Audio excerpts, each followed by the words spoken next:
අයිබෝන් ප්‍රේක්ෂක නිදහස එලෙසින්ම තහවුරු කරමින් වාරණය කළ නොහැකි අදහස් ධාරණය කරනු පිණිස අදත් තීරණය. තීරණය ගැනීම සඳහා වන පූර්ණ නිදහස ඔබ අභියස තබමින් අපි සූදානම් කොන්දේසි විරහිත ප්‍රශ්න කිරීමට යොමු වෙන්න.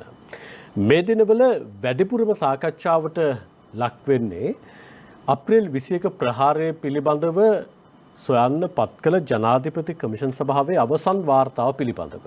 මේ අවසන් වාර්තාවේ නිර්දේශ කා වෙනුවෙන්ද මොකක් අරමුණු කරගෙනද සහ කමිෂන් සභාවෙන් අපේක්ෂා කළ සීමාවන් තුල විශේෂපතයන් තුල නිකුත් කළ අවසන් වාර්තාවක්ද කියන කාරණය සම්බන්ධයෙන් බොහෝ වෙලාවට සාකච්ඡාවල් මේ වෙනකොට සමාජයේ අභ්‍යන්තරයේ ඇති වෙලා තියෙනවා. චෝදනා කළ යුතු පාර්ශ්ව වලට චෝදනා කරලා තියෙනවද? එහෙම නැත්නම් චෝදනා ලැබිය යුතු පාර්ශ්ව නිර්දෝෂී කරලා තියෙනවද? නැත්නම් කමිෂන් සභාවට යම් තැන් මගහැරුණාද?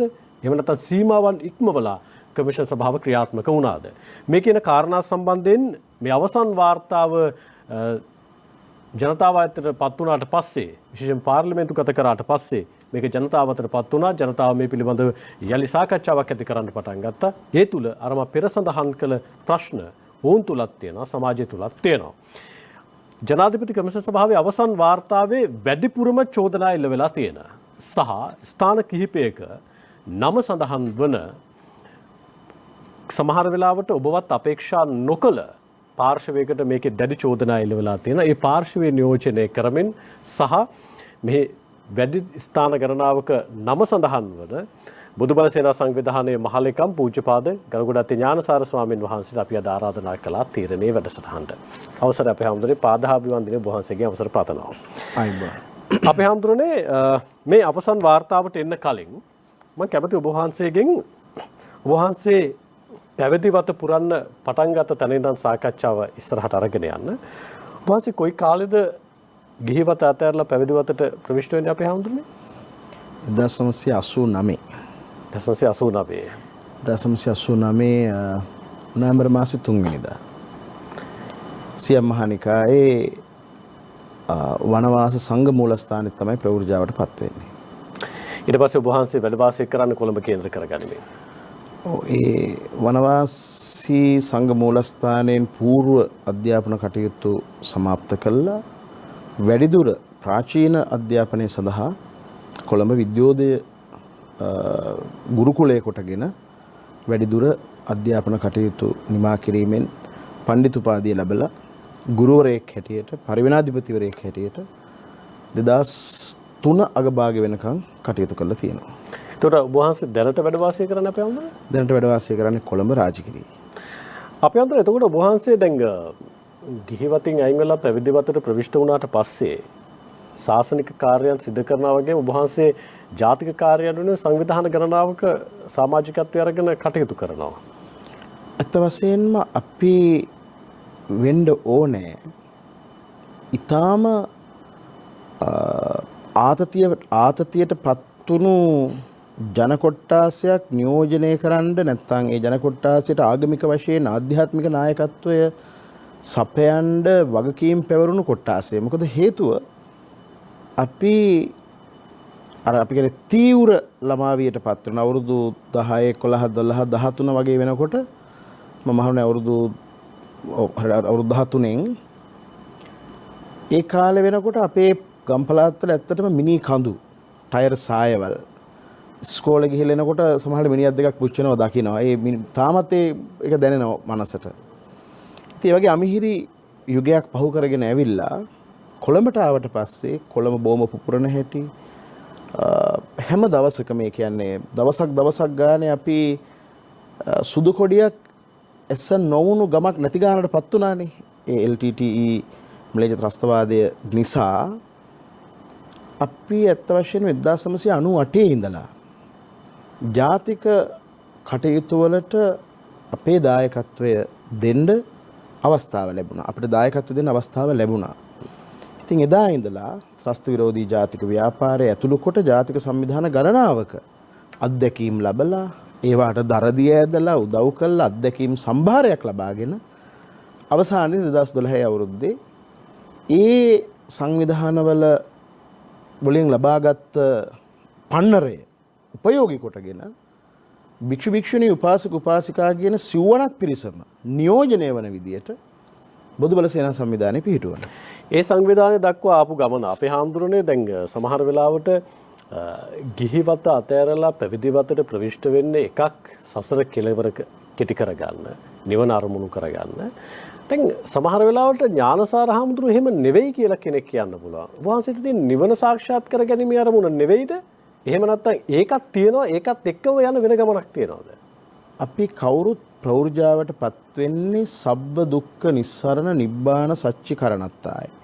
මේ සියලු දුක් නිවාරණය කළා නිර්වාණය සාක්ෂාත් කිරීම අරමුණු කරගෙන තමයි අපි ප්‍රවෘජාවටපත් වෙන්නේ. ඒකායන ඔයම් භික්ඛවේ මග එක මගයි ඒකට තියෙන. ඒක පාරවල් දෙකක් නෑ. ඒක තමයි ඇත්ත.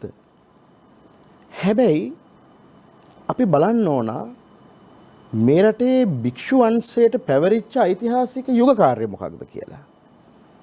මිනිස්සු නොඑක් දේවල් කියන්න පුළුවන්. මොකද නිදහසෙන් පස්සේ මේ රට හසුරුවපු ආණ්ඩු නැත්නම් දේශපාලන පක්ෂ අද වෙනකොට මේ රට ගෙනල්ලා තිරතට පේනවනේ. ඒ කියන්නේ එකම ගෙදර එකම පවුල ඇතුලේ නිල් පාට කොළ පාට රතු පාට කියලා බෙදිලා. ඒ කියන්නේ බෙදුණු සමාජයක්. මිනිස්සුන්ට ඇත්ත යුක්තිය වටහා ගන්න බැරුව යථාර්ථය වටහා ගන්න බැරුව අතරමං වෙච්ච යුගයක්. එවැනි යුගයකදීත් අපි මේ කරන්නේ ඉතිහාසයේ විසින් අපට පවරපු ඓතිහාසික යුග කාර්යය. දසුන් අපිට ඉතිහාසයේ පුරා මේ සිංහල භික්ෂු වංශයට පැවරිච්ච වගකීමක් තියෙනවා. මොකද අපේ ශාසන වංශ කතාව අවිච්ඡින්න එකක්. ඒවා ඕන තරම් මම හිතන්නේ ඔයගොල්ලන්ගේ නාලිකාවල මේවා කතා කරලා තියෙනවා. ඒවට කාලෙ මිඩම් කරන්න ඕන නැහැ. අපි අද මේ රට ගැන කතා කරන්නේ, මේ ජාතිය ගැන කතා කරන්නේ. අමතක කරන්න එපා ලෝකෙ එකම ජාතිය අපි විතරයි ත්‍රිපිටක බුද්ධ වචනය නොකිලිට ලෙස ආරක්ෂා කරපු එකම ජාතිය. ත්‍රිපිටක බුද්ධ වචනේ කිලුට වෙන්න නොදී යුගයෙන් යුගයට පරම්පරාවෙන් පරම්පරාවට මේක රැකගෙන ඇවිල්ලා තියෙනවා දිවි දෙවැනි කොට.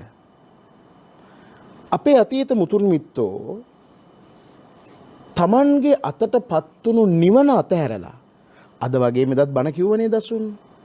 රුවන්වැලි මහ සෑය ඉදි වෙලා තියෙනවා. ඒ ඇතුළු කොට අහස සිමින මහ දාගැබ්, ඊළඟට සයුර පරයා යන මහ වැව්, ඒවත් එක ගොඩ නැගුණු මහා උරුමයක් සහිත ජාතියක් නේ අපි.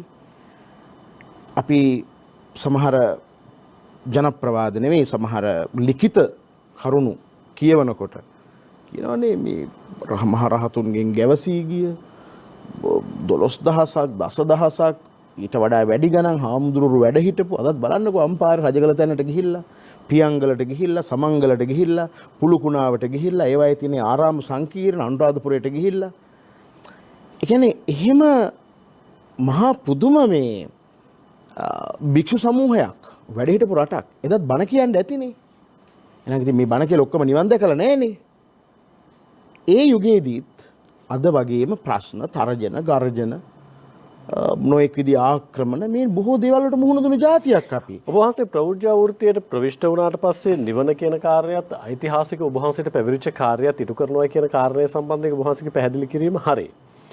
දැන් ඔබ වහන්සේ අර ප්‍රවෘජ්ජා වෘත්තියට ප්‍රවිෂ්ඨ වෙලා නිවන කියන කාරණය එහාට ගිහින් මෙහා තියෙන ජාතික කාර්යය ඉටු කරන්න ගිහිල්ලා අපේ හැමෝටම ඔබ වහන්සේ නඩු කීයක් වැටලා තියෙනවා. ඔව් අපි මෙතෙන් එන්න කලින් මම මේක කියලා ඉවර කරන්නම්. දැන් එතකොට අපි මේ කරන්නේ අර එදා අතීත අපේ රණශූර මීමුතුන් කලා වගේ අපේ අතීත සිංහල භික්ෂු වංශය සම්පූර්ණ කරපු යුතුයකම මේ.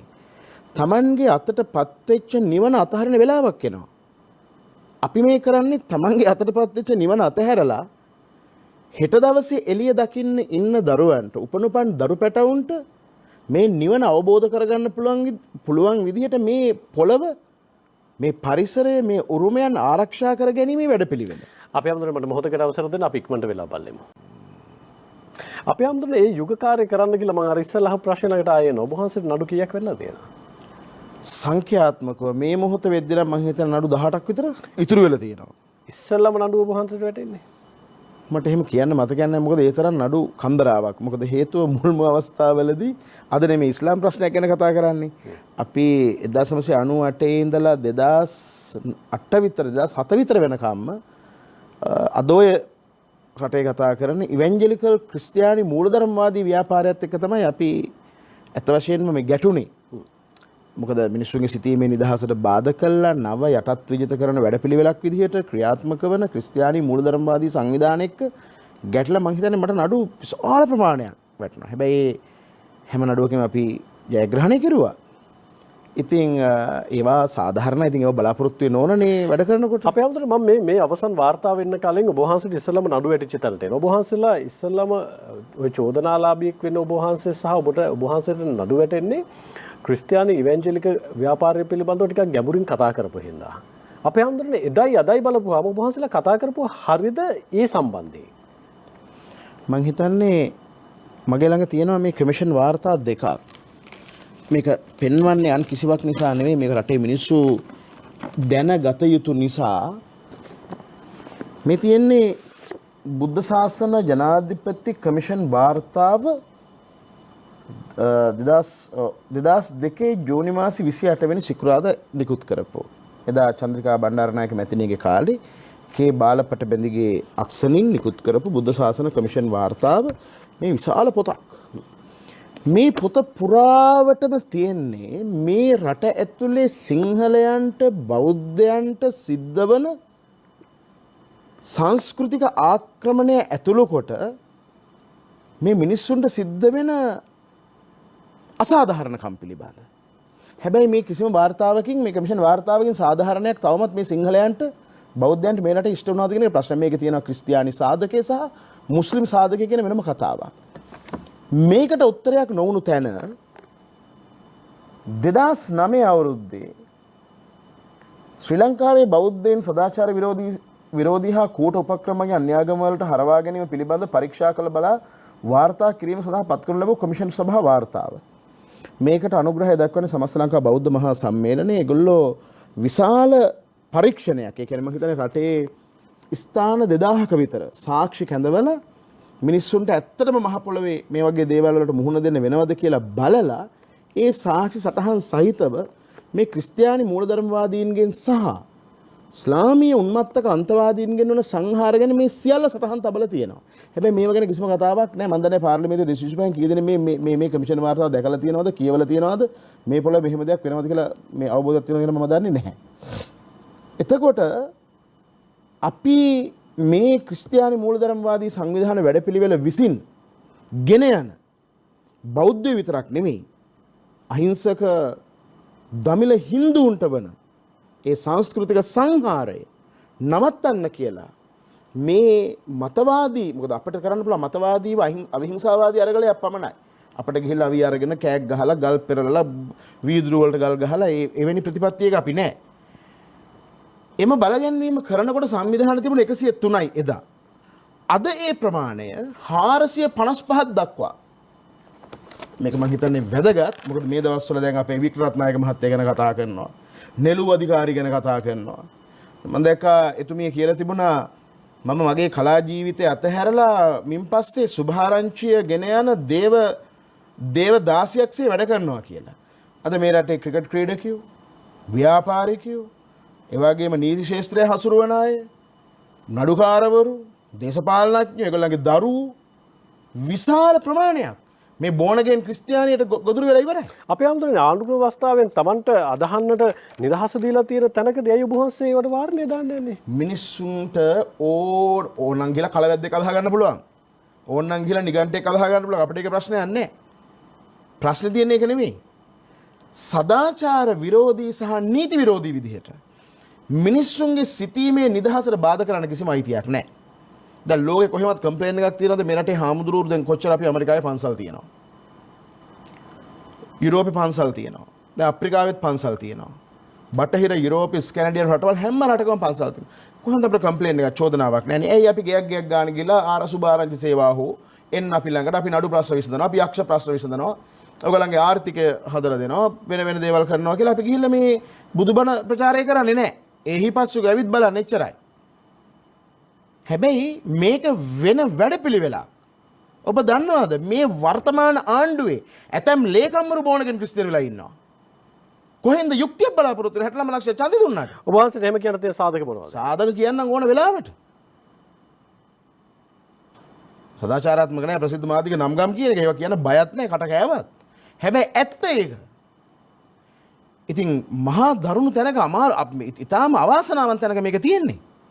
දේශපාලනඥයන්ගේ දරුවෝ ඒගොල්ලෝ වෙනම සූක්ෂම වැඩපිළිවෙලක්. කතෝලික පල්ලියට උත්තරයක් නැහැ. කාදිනල්තුමාට ඒකට උත්තරයක් නැහැ. නිවේදන නිකුත් කර පමණින් මේක නවත්තන්න බෑ. ඔබ දන්නවද? මම මගේ ඇස් දෙකෙන් දැකලා තියෙනවානේ බුදු පිළිම පාගගෙන ෆෝඩියම් එකේ තියාගෙන පාගෙන යාඥා කරන අවස්ථා. ඔබ දන්නවද බුදු පිළිම කුඩු කලයට මුත්‍ර කරවලා තියෙන අපේ සිංහල බෞද්ධ දරුවන්ට කියලා? ඒවා සාක්කියක් අපි ළඟ තියෙනවා. ඒවා පිළිබඳ කතා කිරීමෙන් තමයි අවසාන විග්‍රහයේදී අපි ආගම්වාදියෝ ජාතිවාදියෝ ඒතර අපේ බුදුහාමුදුරුවන්ට මේ සිතින්වත් වදනින්වත් තුන් හිතකින්වත් වරදක් නොකරපු ශාස්ත්‍රවරයෙක් මගේ ලෞතර බුදුහාමුදුරුවෝ උන්වහන්සේ මගේ ගුරුවරයා. ඒ ශාස්ත්‍රෝන්ගේ ප්‍රතිමාවකට එහෙම අලාභහානි කරලා විනාශ කළා එවැනි අපරාධ කරද්දී අපේ වාචික සංවරය බින්දෙන්නේ නැද්ද? අපේ මානසික සංවරය බින්දෙන්නේ නැද්ද? මතක තියාගන්න අපිට තියෙන්නේ බෝධිසත්ව ආදර්ශයක්. එක වෙලාවක මඩිහි මහානායක හාමුදුරුවෝ එක්තරා සභාවකදී උන්වහන්සේගෙන් අහනවා උගත්යයි සම්මත ප්‍රභූයයි සම්මත බෞද්ධ ජන කොටසක් සහ වෙනත් ආගමික නායකයන් පිරිසක් ඔබ වහන්සේලාට අයිතියක් තියනවාද හින්දු කියලා බෞද්ධ කියලා ක්‍රිස්තියානි කියලා කතෝලික කියලා ඉස්ලාම් කියලා ભેද කරලා කතා කරන්න. උන්වහන්සේ දෙන උත්තරේ මොකද්ද? උන්වහන්සේගේ ගෞරවයක් පිණිස මම මේ කියන්නේ අපිට කලින් අරගල කරපු උත්තරමයෝ. උන්වහන්සේ කියනවා බුදුහාමුදුරුවන්ට නම් එහෙම කරන්න බෑ. බුදුහාමුදුරුවෝ රාහුල කුමාරයටත් දේවදත්තටත් එකසේ සැලකුවේ. හැබැයි බුද්ධත්වයේ ලබනකම් බෝධිසත්වයෙක් සිද්ධාර්ථ. ඒ බෝධිසත්ව කුලයේදී වඳුරු රැළේ නායකයා වුණත්, මීරැළක නායකයා වුණත්, මනුෂ්‍ය රැළක නායකයා වුණත් ඒ රැළේ අයිතිවාසිකම් වෙනුවෙන් සහ ආරක්ෂාව වෙනුවෙන් සටන් කළා තියෙනවා. බුදු වුණාට පස්සේ එහෙම කතාවක් නැහැ. බුදු වෙනකන් අපිත් පුරන්නේ පාරමිතාව. අපිට දෙන්න තියෙන්නේ ඒ උත්තරේම තමයි. අපේ හැමෝටම මම දැන් ඔබ වහන්සේට නඩු වැටෙන්නේ ක්‍රිස්තියානි ඔය බෝන් අගේන් ක්‍රියාවලියට ඉවැන්ජලික ක්‍රියාවලියට ප්‍රවිෂ්ඨව ඒ පිළිබඳව කරන සාකච්ඡාවත් එක්ක ඔබ වහන්සේට චෝදනා ගොනු වෙනවා. දැන් ඔබ වහන්සේ මුල් කාලවකවානුවල. හැබැයි ඔබ වහන්සේ දැකපු අනතුර ඒ තරම් ප්‍රබල විදිහට සමාජයේ සමහරලාට කෙනෙකුට කියන්න පුළුවන් මතු පිටින් අපි දකින්න නැහැ කියලා. අභ්‍යන්තරයේ දිව යන හැටි ඔබ වහන්සේගේ විමර්ශනය තුල ඇති. නමුත් බාහිරව ඒක පේන්නේ නැහැ කියලා කියන්න පුළුවන්. ඔබ වහන්සේ එතනින් කරපු අරගලේ අසාර්ථක වෙච්ච හින්දා ඔබ වහන්සේ වර්තමානයේ චෝදනාලාභියෙක් වෙන ඉස්ලාම් අන්තවාදී පිළිබඳව කතා කරන්න පටන් ගන්නවා. ඒ සමහර වෙලාවට ඔබ වහන්සේගේ අරමුණ අතනින් සාක්ෂාත් නොවිච්ච නිසා ඉස්ලාම් අන්තවාදයට ප්‍රවිෂ්ඨ වීමක් කියලා කෙනෙක් කිව්වොත් ඔබ වහන්සේට තියෙන උත්තරේ මොකක්ද? මෙහෙමයි. අත වශයෙන්ම අපි දිගු කාලයක් අපේ අපවත් වී වදාළ ගංගොඩවිල සෝමහාමුදුරුවෝ මේ මිත්‍යා දෘෂ්ටික බලවේග වලින් බෞද්ධ සමාජයට සහ මේ රටට ඓතිහාසිකව අපි ගොඩනගාගෙන ආපු මේ අවුරුදු 2500 ගණනක උරුමයන් පිළිබඳ කතාවට වෙන විනාශය පිළිබඳ රටට ලෝකෙට කියන්නේ ඉඩ හැදුවෙත් මේ ITN ආයතනයේ අඳුරන එළියට කියලා ඒ කාලේ. අවසානයේ උන්වහන්සේගේ මතවාදයේ තීව්‍ර වීම ඇතුලේ වැඩසටහනු නැතුව ගියා. කෙසේ හෝ වේවා ඒ ගෙන ගිය මතවාදයත් සමාජය තුළින් ගොඩනැගුණු විරෝධතාත් මැනවින් හොඳින් කළමනාකරණය කළා 2004 දී හාමුදුරුවරු 9 දෙනෙක් පාර්ලිමේන්තුවට යනවා. ඒ පාර්ලිමේන්තුවට යන්නේ එකම උත්තරය නෛතිකව රැකවරණ ලබා ගැනීම පමණයි. පනතක් හදන්න යන්නේ. වෙන මොකකටවත් නෙවෙයි. වෙන කෙන්ගෙඩි කතා කරන්න ගියේ නෑ. පාරවල් හදන්න, බෝක්කු හදන්න, අර ප්‍රශ්න මේ ප්‍රශ්න ගැන කතා කරන්න නෙවෙයි.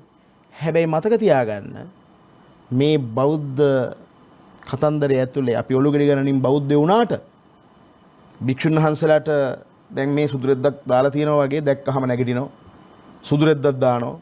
අර ඩවුනින් වීදියේ එංගලන්තේ මහරජනට තියෙන ගෞරවය වගේ සැලකිල්ලක් හැර මේ රටේ රාජ්‍ය ප්‍රතිපත්ති ක්‍රියාත්මක කිරීමේදී ඒ ගෞරවය කෝ මොන පක්ෂෙන්ද ඒක දීලා තියෙන්නේ? නිකන් දැහැටි දඬු වෙනවා මිසක් මේ වතාවේවත් එක වෙනස් කරන්න ඕන. වෙනස් කිරීම වෙනුවෙන් අපි බල කරන්න ඕන. එදත් ඒ පනත ගේන්න දුන්නේ නැහැ. එදා මුළු කතෝලික සභාව සියල්ලම පාරට බැස්ස විරුද්ධව. එතකොට මට සමා වෙන්න. එතකොට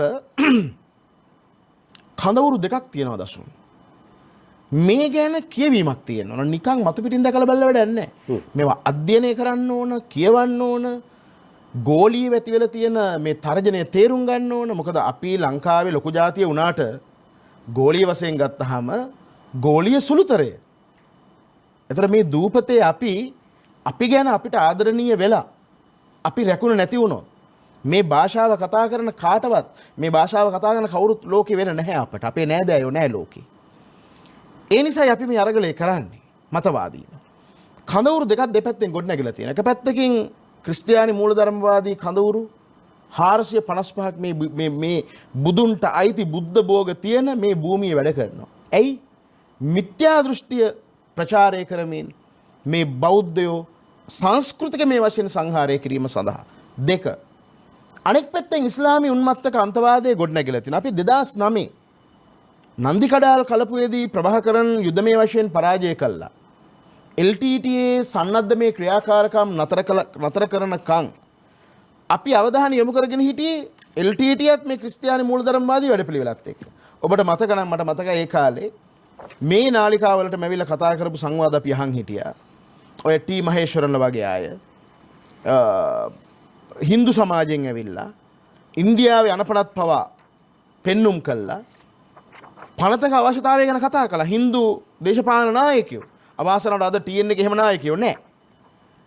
යුද්ධෙන් පස්සේ තමයි අපි ක්‍රිස්තියානි මූලධර්මවාදී ප්‍රශ්න විතරක් නෙවෙයි ඊට වඩා එහාට ගිය මේ රටේ සාම්ප්‍රදායික ස්වදේශික පාරම්පරික මුස්ලිම් සමාජය අතික්‍රමණය කළා.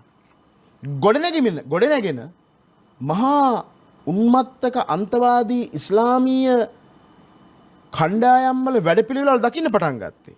මම මෙහෙම පටන් ගන්නම්. මූලධර්මවාදී කඳවුරු දෙක බලන්න.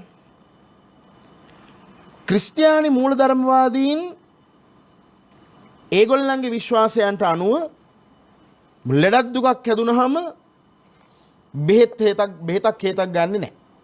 වෛද්‍යවරයෙක් ගාවට යන්නේ නැහැ.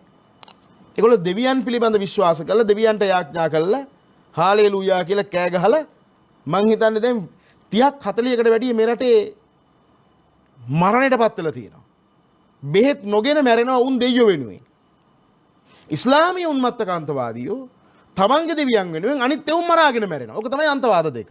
මේ අන්තවාද දෙකකට මැදි වුණු බෞද්ධයන්ගේ කඳුළු කතාව ගැන තමයි වාචසික සංවරය බිඳගෙන හරි මෙතුවක්කල් අපි කෑ ගහලා කිව්වේ අනතුරක් එනවා අවදියෙන් හිටපල්ලා කියලා.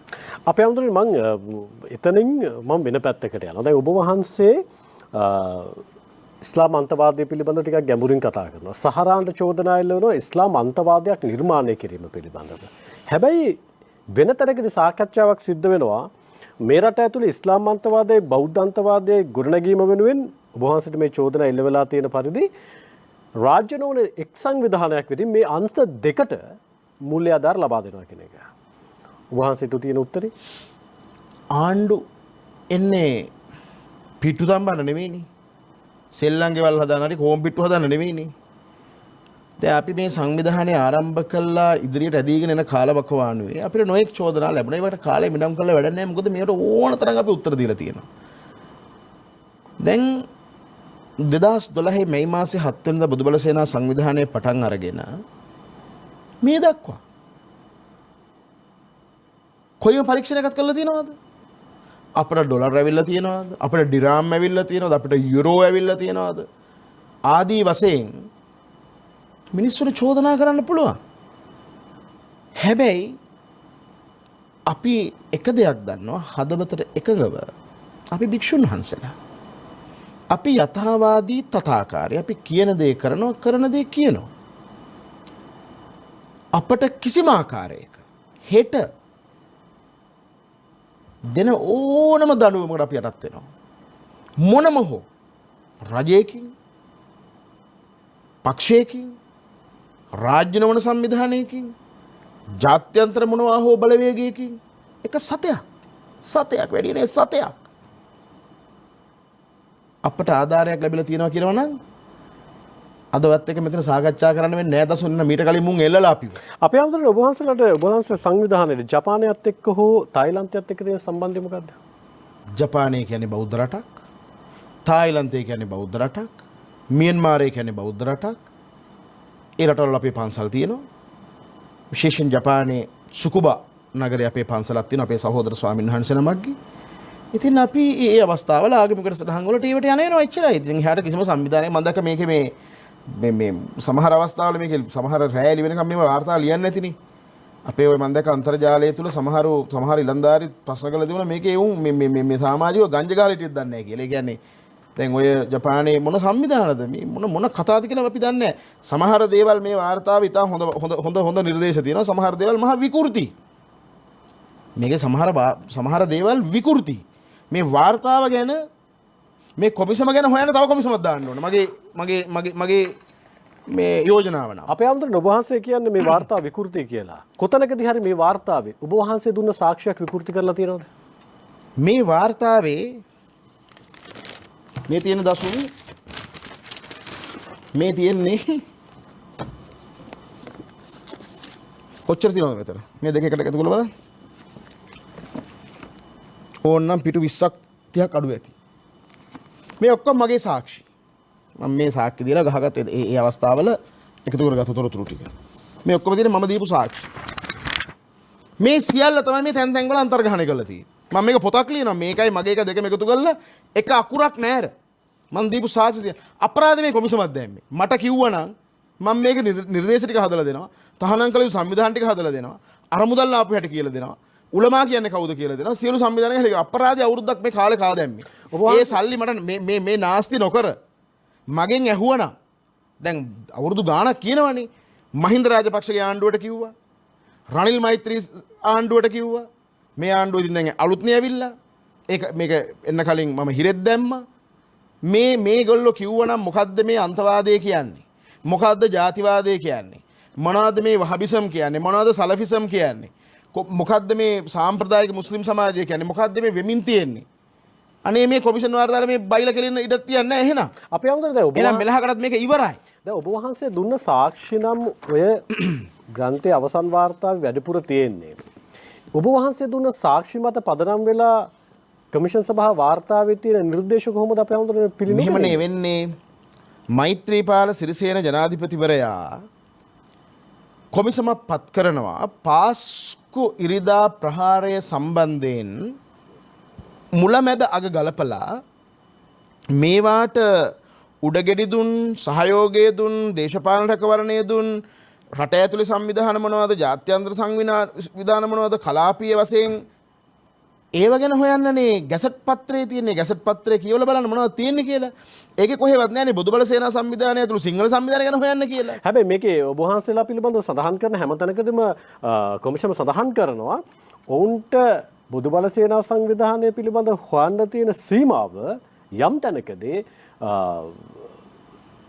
පාස්කු ප්‍රහාරයේ යම් ස්ථාන හා සම්බන්ධයි කියන කාරණය සම්බන්ධයෙන් සහරාන්ට ඒ පිළිබඳව වන මතවාදයක් නිර්මාණය වෙන්න වහන්සේලාගේ හැසිරීමත් එක්ක කියන කාරණය සම්බන්ධයෙන් ඒ මත පදනම් වෙලා ඒ විමර්ශනය සිදු කරයි කියන කාරණය තමයි මේ වාර්තාවේ සඳහන් වෙන්නේ. ඇත්ත වශයෙන් මේ ප්‍රශ්නය ගැන කතා කරන්න ගියොත් අපට එළි වෙනකන් කතා කළ හැකි. දැන් මම දන්නේ නැහැ දැන් මේ මගේ අතේ තියෙන්නේ කාතන්කුඩි මූලධර්මවාදය හා සහරාන්ගේ ත්‍රස්තවාදය පිළිබඳ ඓතිහාසික දැක්ම. එතන මම මේ මුළු වාර්තාවම මේ ගොනු කරපු කරුණු මේ කොමිසමට ඉදිරිපත් කළා. එතකොට මේ කමිෂන් වාර්තා මේ කාතන්කුඩියේ මූලධර්මවාදය සහ මේ සහරාන්ගේ ත්‍රස්තවාදය පිළිබඳ ආයේ මීට වඩා ලියවිල්ලක් ඕන නැහැ. මේකේ දසුන් ඔබතුමා දන්නවද? අවස්ථා දැන් සමහර ප්‍රහාර කාතන් කුඩිවල සිද්ධ වෙච්ච ප්‍රහාර මේ තියෙන්නේ 1990 සමහර මතවාද පටන් අරන් තියෙන්නේ. මම ඒවා මට වෙලාව දෙනවා නම් මේ ඔක්කොම ගෙනාවේ ඒකයි. අඩු නැතුව සම්පූර්ණ කරන්න පුළුවන්. ඊළඟට 2016 2017 ඔය ආදී වශයෙන් කාතන් කුඩිවල කරපු විනාශකාරී ක්‍රියාවන් ගැන අපි හෙළිදරව් කළා. ඔබතුමා දන්නවද? අපි බොදුබල සේනා සංවිධානයේ පිහිටුවලා යුද්ධෙන් පස්සේ මගේ මතකයේ විදිහට 2013 අගභාගයේ මම සමුළුවක් තියලා කියනවා සහරාන් කියලා පුජ්‍යලයක් ඉන්නවා කාතන් කුඩියේ. ඔහු කඩු කිනිසි අරගෙන සැරිසරනවා සුෆී මුස්ලිම් මිනිස්සුන්ගේ සාම්ප්‍රදායික මුස්ලිම් මිනිස්සුන්ගේ සොහොන් කොත් කඩා විනාශ කරනවා. ISIS පන්නේ ක්‍රියාකාරකම් මුදා හරිනවා. වහාම මේ මිනිහව අත්අඩංගුවට ගන්න. දැන් අත්අඩංගුවට ගන්න සැරසෙනකොට ශිබ්ලි ෆාරුක් සහ අබ්දුල් රහ්මාන් කියන දෙන්න මේ මිනිහ රටින් පිටුහල් කරන්න හදනවා කියලා ඒවා පත්තරවල පවා පළවුණයි. මට ඒ ආටිකල් පෙන්නන්න පුළුවන්. ගත ක්‍රියාමාර්ගයක් නැහැ. දැන් 2006 6 වෙනි මාස 30 වෙනිදා අචල විශ්වාස සටන නමින් කාතන්කුඩියේ සුෆී මුස්ලිම් වරුන්ට ගැහුවා. ඔබ දන්නවද? ඒ සුෆී මුස්ලිම් වරු ඒ කියන්නේ සාම්ප්‍රදායික මේ අහිංසකව තමන්ගේ ධර්මය අදහන් ඉන්න මිනිස්සු.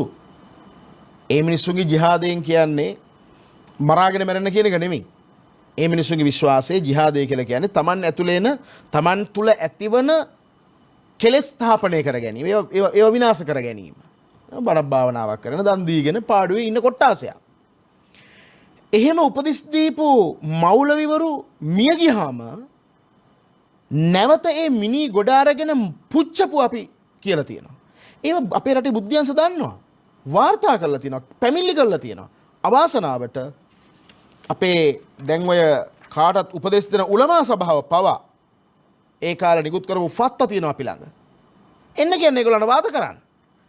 අද මම ස්තුතිවන්ත වෙනවා ඔයගොල්ලන්ට මේ රටේ ජනතාව බදු මුදලින් නඩත්තු වෙන ආයතනයක මෙහෙම අවස්ථාවක් දීම ගැන. අපිට මෙහෙම ඉඩ හම්බුන්නේ නැහැ මේ ආයතනය ඇතුලේ. මේ ඇවිල්ලා කතා කළේ සහජීවනයේ නමින් බෝඩ් ගහගෙන ඇතුලෙන් ගිනි අරන් ගිහිපුන්ට තමයි මේවා කතා කරන්න ඉඩ දුන්නේ. අපිට අවස්ථාව දුන්නා නම් අත් වශයෙන් මේවා මේ විදිහට වෙන්නේ නැහැ. එහෙනම් රටේ ජනතාව දැනුම්මත් කරන්න තිබ්බා. අද හරි මෙහෙම මොලේ පෑදිලා කාට හරි ඔබතුමාට හරි කාට මේක දුන්න එක ගැන මම ස්තුතිවන්ත වෙනවා. මේ මට දීම ගැන නෙවෙයි රටේ මිනිස්සු දැනුම්මත් කරන්න අවස්ථාව ලැබීම ගැන.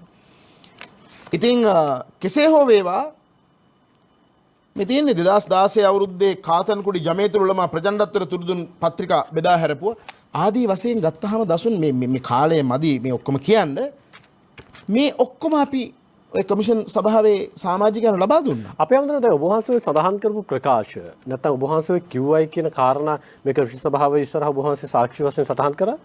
ඔව් සියල්ල. ඒ සාක්ෂි වශයෙන් සටහන් කරපුවාට අමතරව ඔබ වහන්සේ එතනදී මගහැරිච්ච යම් සාක්ෂියක් තියනවාද ඉස්ලාමන්තවාදයේ වර්ධනය වීම වෙනුවෙන් හෝ සහරාන්ගේ 21 ප්‍රහාරය ඇතිවීම වෙනුවෙන් හෝ පාදක වෙච්ච දේවල් අපිට කියන්න බැරි වෙච්චද? ඔව්. ඇත්ත වශයෙන්ම අපි හෙළිදරව් කරපු සමහර සංවිධානවල ක්‍රියාකාරකම් මේ පාස්කු 21 ප්‍රහාරයෙන් පස්සේ සහ නවරජයේ පත් වුණාට පස්සේ මම හිතන්නේ සමහර ඒවා කියන එක යුතු නෑ. සමහර සංවිධානවල තියෙන්නේ පුටුයි මේසයි විතරයි. ගොඩනැගිල්ලයි. පුජ්‍යලෝ එහෙම ඉන්න වෙන නම් වලින් වැඩ කරන් යනවා. අපි ඒවා දැනුත් නිරීක්ෂණය කරනවා. උන් ඉන්න තැන් දන්නවා. ඒගොල්ලන්ට කොහොමද ගැලවෙන්න දෙන්නේ නැහැ මේකෙන්. අපේ පනනල තියෙනකම් මේ ඔය කියන සුකුරුත්තන්න මේක කරන්න දෙන්නේ නැහැ.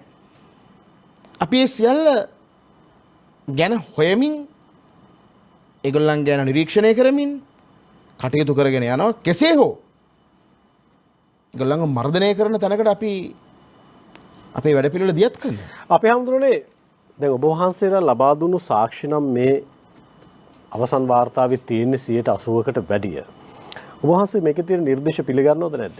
මෙහෙමයි ඇත්ත වශයෙන්ම මට ඒ කියන්නේ සමහර දේවල් දැන් ඇත්ත වශයෙන්ම මේක අවුරුද්දකට වැඩි කාලයක් ඒගොල්ලෝ යම් ප්‍රශංසනීය උත්සාහයක නිරත වුණා. ඒ කියන්නේ අපි මේ සාක්ෂි දෙන අවස්ථාවල් වලදී අපිට දක්වපු ගෞරවය ඒවා අපි වික්ෂුන් වහන්සේලා හැටියට ඒවා මේ අපි කියන්නේ කන්ඩෙම් කරන්න බෑනේ. ඊටාම ගෞරවණීය විදිහට තමයි අපි පිළි අරගෙන පුදුමාකාර සැලකිල්ලකින් මේ සියලු කටයුතු සිද්ධ කළේ. හැබැයි මේ අවසන් වාර්තාවේ මොකක් හරි විකෘතියක් වෙලා තියෙනවා. මම දන්නේ ඒක කොහොමද උනේ කියලා. ඒ විකෘතිය උනේ දැන් ඔබ වහන්සේගේ මම ඍජුව ප්‍රශ්න කළේ ඒකයි. ඔබ වහන්සේලා ලබා දුණු සාක්ෂි නම් ඔකේ තියෙන්නේ. සාක්ෂි විකෘති කරලා තියෙනවද? දැන් දසුන් මට මෙහෙම කියන්නකෝ. අපි මේ කතා කරන්නේ ඉස්ලාම් අන්තවාදය ගැන. මේ කොමිසමේ හිටපු 5 දෙනා ඉස්ලාම් අන්තවාදය ගැන කොච්චර කියවලා තියෙනවද? මේ හදීස් මේ තියෙන හදීස් කියන මේ හදීස් පොත් පහෙන් එකක්. මේ ඔක්කොම තියෙන්නේ වයලන්ට්. ඒ කියන්නේ ආගමික කෘතියක කපපන් කොටපන් ගහපන් මරපන් අර කරපන් මේ ආදි වශයෙන් මේ තියෙන න්‍යායාත්මක කරුණු. මේවත් දැකලා තියෙනවද? හදීස් කියවලා තියෙනවද මේ සමාජිකයෝ 5 දෙනා? දැන් අවුරුදු 15කට වැඩි කාලයක් ඉස්ලාම් අන්තවාදය ගැන මේ තියෙන ලංකාවේ තියෙන සංවිධානවල ඒ මතවාද එළියට දාපු පොත්පත්. මම එකකින් ඒ වලට පෙන්නන්නම්. ඒතර මේවා කටපාඩම් මට. ඒතර අවුරුදු 15ක් විතර ඉස්ලාම් අන්තවාදය ගැන හදාරපු මාව ඒ කියන්නේ ඇත්තටම අර මම දැක්ක අපේ ගම්මන්පිල මහත්තයා කියලා තිබුණා මේ පණිවිඩකරුවාට වෙඩි දියලයි කියලා. කොමිසමේ. ඒක තමයි වෙලා තියෙන්නේ. ඒතර මේ කොමිසමේ උදවිය ඉස්ලාම් ගැන නොදැන කොහොමද ඉස්ලාම් සම්බන්ධයෙන් නිර්වචන දෙන්නේ? ඒගොල්ලන්ට පැවරුවේ මේ ප්‍රහාරය ගැන. බුද්ධ්‍යංශ කොහොමද වෙලා තියෙන්නේ? හරියට පණිවිඩ එහාට මෙහාට වෙලා තියෙනවද? මූල් මේ මොනවාද වත්කම් කොහෙන්ද මේගොල්ලන්ට නිකම්ම නිකන් එකපාරට පුපුරාවගෙන මැරෙන්න බැහැනේ. ඒව ගැන කතාවක් නැතුව අපට ඇඟිලි දික් කළා. දැන් එකක් කියමුකෝ මෙහෙම. දැන් මේක කියන විදිහට බුදුබල සේනා සංවිධානය නිසා ඒක චෝදනාව තිබුණ එකයි. මේ නිර්දේශම ඔක්කොම වෙනම සටහන් කරන් ආවා. බුදුබල සේනා සංවිධානය ඒක එතන කියලා තියෙන අමතරව මට මේක ස්තුතියක්වත් කළා නැහැ. ඒකයි හොඳම වැඩේ. නෑ බොහොම පිළිම සඳහන් කළා දෙනවා සහදායක සාධක යටතේ 22 වෙනි පරිච්ඡේදය කියලා දෙනවා පූජ්‍ය ගලගොඩත්තේ ඥානසාර හිමි මෙම හිමියන් බුදුබල සේනා සංවිධානයේ ලේකම්ය මේ සංවිධානයේ 2012 වසරේදී පිහිටුවන ලදී වහබ්වාදීන් රටේ ඇති තර්ජන හඳුනා ගැනීම ව්‍යාපාරයේ පෙරමුණගෙන සිටියේ මෙම හිමියන් වාර්තාවේ කලින් විස්තර කර ඇති පරිදි මෙම කාරණය සම්බන්ධයෙන් හිමියන් නිවැරදි බව ඔප්පු විය. ඔබ වහන්සේ වහබ්වාදය තුරන් කිරීම වෙනුවෙන් හදපු මතවාදය පිළි අරගෙන තියෙනවා. හැබැයි එතනින් එහාට ගිහිල්ලා වහන්සේට අවසන් නිර්දේශ තුල ලබා දෙන අපරාධ නඩු යටතේ ඔබ වහන්සේට නඩු ගොතු කරන්න පුළුවන් ද කියන තැනට නිර්දේශ නිර්මාණය වෙන්නේ. ඒත් මෙම තෙරුන් වහන්සේගේ කතා වහබ්වාදී ඉලක්ක කර ගැනීම පමණක් නතර නොවූ අතර පොදුවේ මුස්ලිම් ප්‍රජාවද ඉලක්ක කර ඇත. කොයිද මුස්ලිම් ඒක තමයි ප්‍රශ්නේ. ඒක මේගොල්ලෝ ඉස්ලාම් ගැන දන්නේ නැහැ නේ.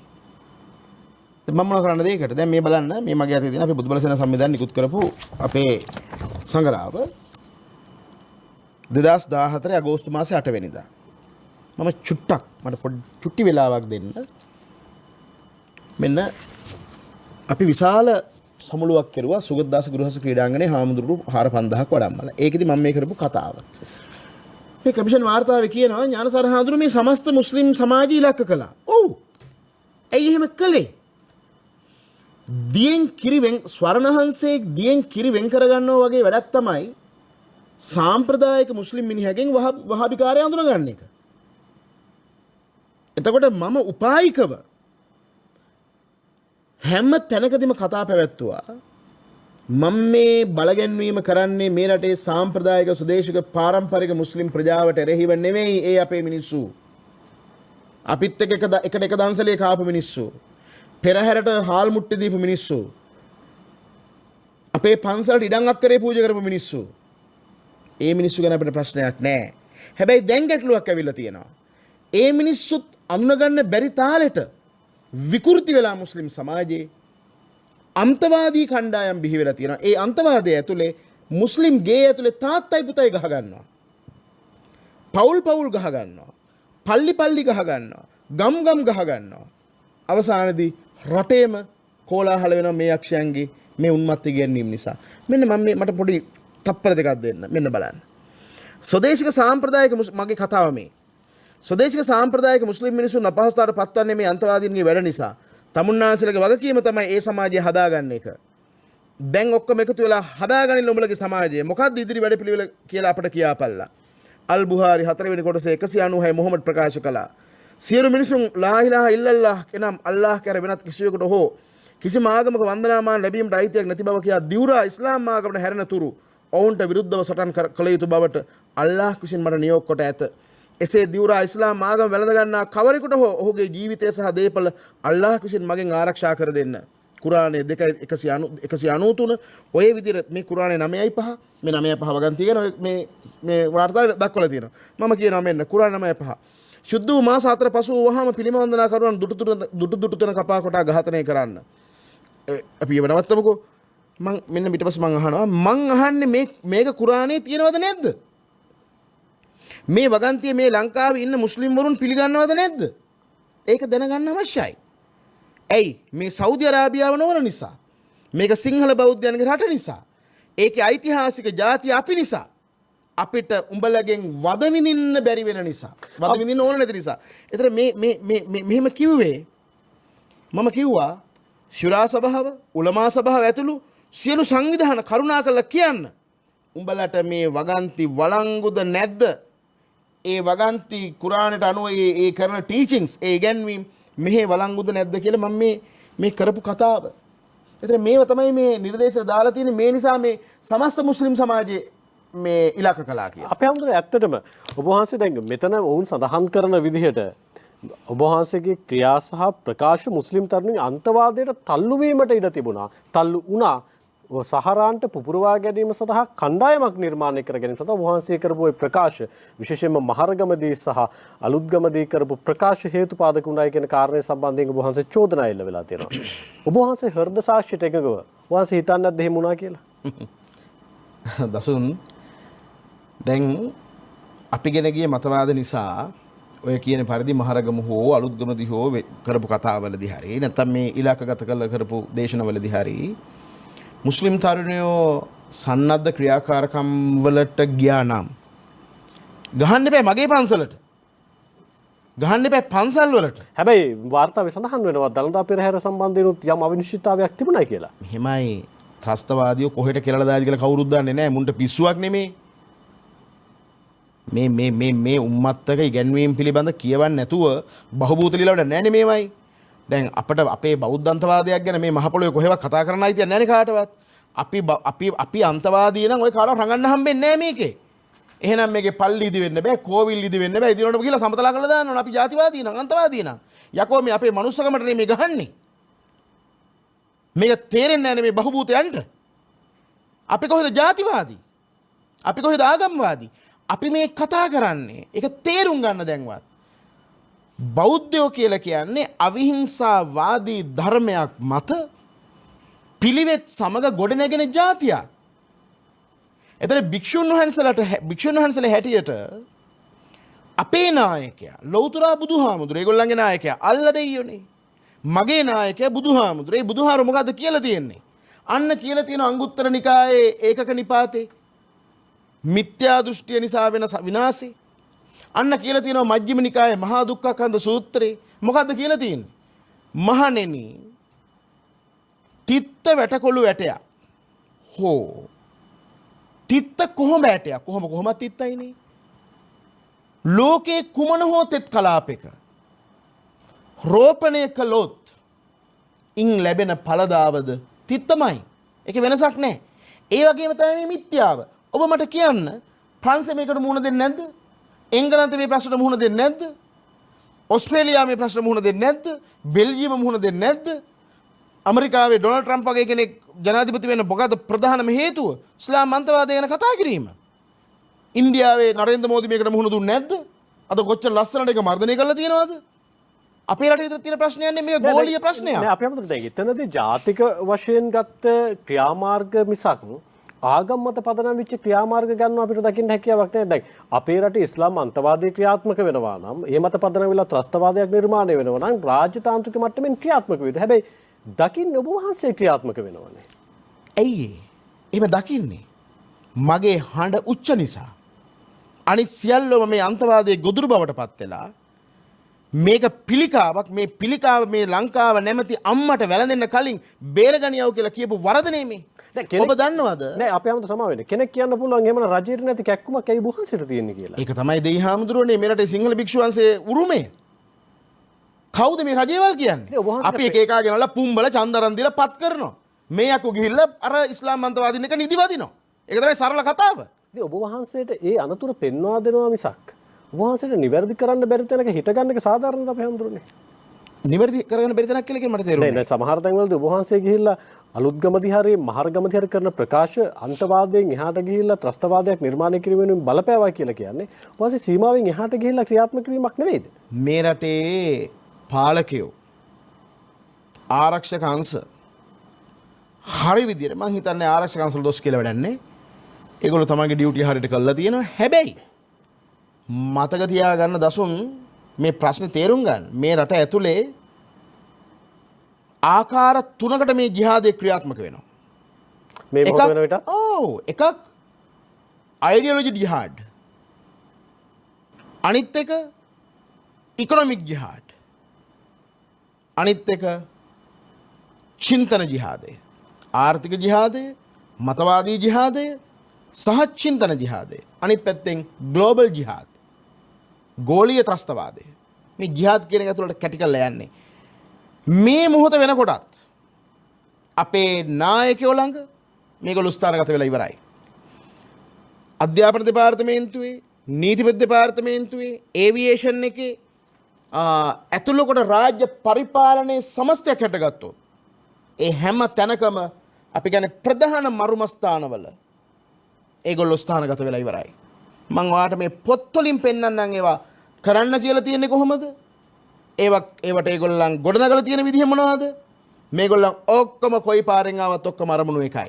ඒ කියන්නේ ඔබ වහන්සේ කියන්නේ ජාත්‍යන්තරව ක්‍රියාත්මක වෙන මේ ත්‍රස්තවාදය හෝ අන්තවාදය පිළිබඳව තාම නිවැරදි කියවීමක් නැහැ කියලාද රජයකට හෝ පාලන තන්ත්‍රයට? මම කෙටියෙන් කියන්නම් මගේ මේ රටේ ජීවත් වෙන මගේ සාම්ප්‍රදායික සහෝදර මුස්ලිම් මිනිස්සු මේක වරදවා වටහා ගන්න එපා. මේක තේරුම් ගන්න. මම වගකීමෙන් කියනවා. මේ රටේ මුස්ලිම් ප්‍රජාව විඳින නිදහස තරම් නිදහසක් මට ලෝකෙ පෙන්වන්න එක මුස්ලිම් රටකවත් මුස්ලිම් මිනිහෙකුට එහෙම නිදහසක් නැහැ. ඒ නිදහස සීමා කරන්නද ඔබ වහන්සේ හදන්නේ? නෑ. ඒ මිනිස්සුන්ට තියෙන නිදහස විනාශ වෙනවා මේ ප්‍රශ්නේ අපි හරියට හඳුනගත්තේ නැත්තම්. ලෝකේ ඉස්ලාම් අන්තවාදය ගැන තියෙන්නේ එක කතාවයි. ඉස්ලාම් is cancer. එච්චරයි කතාව. ඉස්ලාමය යනු පිළිකාවක්. හැබැයි ඒකට අපේ අය කලබල වෙන්න එපා. මොකද ඉස්ලාමය වදයක් විතර දැකලා තියෙන්නේ මේ අන්තවාදීන්ගේ දහදරා වැඩ හින්දා. ඒකෙන් අර අහිංසක මිනිස්සු බැට කනවා. එතකොට කැන්සර් එකක් හැදුනහම මොකද්ද කරන්න පුළුවන්? වෛද්‍යවරයෙක් ළඟට යනවා ශාරීරික අපහසුතාවයක් දැනෙන හින්දා වෛද්‍යවරයා කියනවා ඔබට දැන් පිළිකාවක් වැළඳිලා. හැබැයි ඔබ ඉක්මනින් ප්‍රතිකර්ම ගත්තොත් ඔබට සුව කරන්න බෑ. හැබැයි මේක පාලනය කරගන්න පුළුවන් ව්‍යාප්ත වෙන නොදී. ඒ අවස්ථාවත් මග හැරුණොත් ඊළඟ අවස්ථාවේදී ගිහිල්ලා වෛද්‍යවරයා හම්බුනාම කියන අයියෝ අපරාධේ ඇයි ඉක්මන් නොඋනේ? ඔයාගේ මුළු දේහෙම පිළිකාව පැතිරිලා. පිළිකා ශෛල පැතිරිලා. දැන් ආයේ විකල්පයක් නැහැ. ඔබට බෑ බෙහෙත් නැහැ. සොලියුෂන් එකක් නැහැ. ඔබගේ ආගම අනුව මොන හරි ඒ විශ්වාසයන් අනුව ආගමික කටයුතු කරලා කාලා බීලා ඉන්න. ඉස්ලාම් එක්ස්ට්‍රීමිසම් කියන්නේ මේක. එතකොට මේ රට ඇතුලේ මේ ඉස්ලාම් කතන්දරේ මේ ඉස්ලාම් අන්තවාදය ඔඩු දුවලා ඉවරයි. දැන්වත් මේක තේරුම් අරන් මේක නතර කරන්න වැඩ කරන්න ඕන. ඔබ දන්නවද? ඉස්ලාමයේ අතහැර ගිහිපු විශාල ඉස්ලාමික උගතුන් ඉන්නවා ලෝකෙ පුරා. ඒගොල්ලෝ ඇමරිකාවේ ජීවත් වෙනවා. දේශපාලන රැකවරණ ලැබමින් ලෝකෙ හුඟක් රටවල් වල ඔය විශ්වවිද්‍යාල වල පරිශ්‍රණයට ඒගොල්ලන් ගොදුරු කරගන්නවා. ඒගොල්ලන් කියලා තියෙන්නේ මොකද්ද? ඒගොල්ලන් තමයි මුලින්ම කියලා තියෙන්නේ මේක පිළිකාවක් කියලා. ඉස්ලාමයේ පිළිබඳ දන්න ඔය මුතව්ව වගේ ලෙවල් එකේ ඉන්න අය. ඔය මවුලවිල නෙමෙයි ඊටත් උඩ කට්ටිය. ඒගොල්ලෝ කියනවා ඉස්ලාම් අන්තවාදය ගැන නොදන්නා කමම රටවල් අහිමිවීමට හේතුවක් කියලා. ඔබ වහන්සේ ඉස්ලාම් අන්තවාදය පිළිබඳව ඉස්ලාම් පිළිබඳව කතා කරනවා වගේම ස්වන් විවේචනයක් තියෙනවද බොදුබල සේනා සංවිධානය පිළිබඳව? බොදුබල සේනා සංවිධානයේ ක්‍රියාකාරකම් ආගමික සමගියේ තර්ජනයක් බවත් ඒ තහනම් කළ යුතු බවත් පරීක්ෂණ කමිෂන් සභාවේ අදහසයි 22 වන පරිච්ඡේදයේ සහදායක සාධක යටතේ කමිෂන් සභාව නිර්දේශ කරන්නේ. තමන් පිළිබඳව තම සංවිධානය පිළිබඳව ස්වන් විවේචනයක් තියෙනවද? ඉස්ලාම් අන්තවාදී කියවීම සහ ඉස්ලාම් අන්තවාදී විවේචනය වගේම අපි හඳුනන අපි නවතිමු මේ විරාමයෙන් පස්සේ එතන.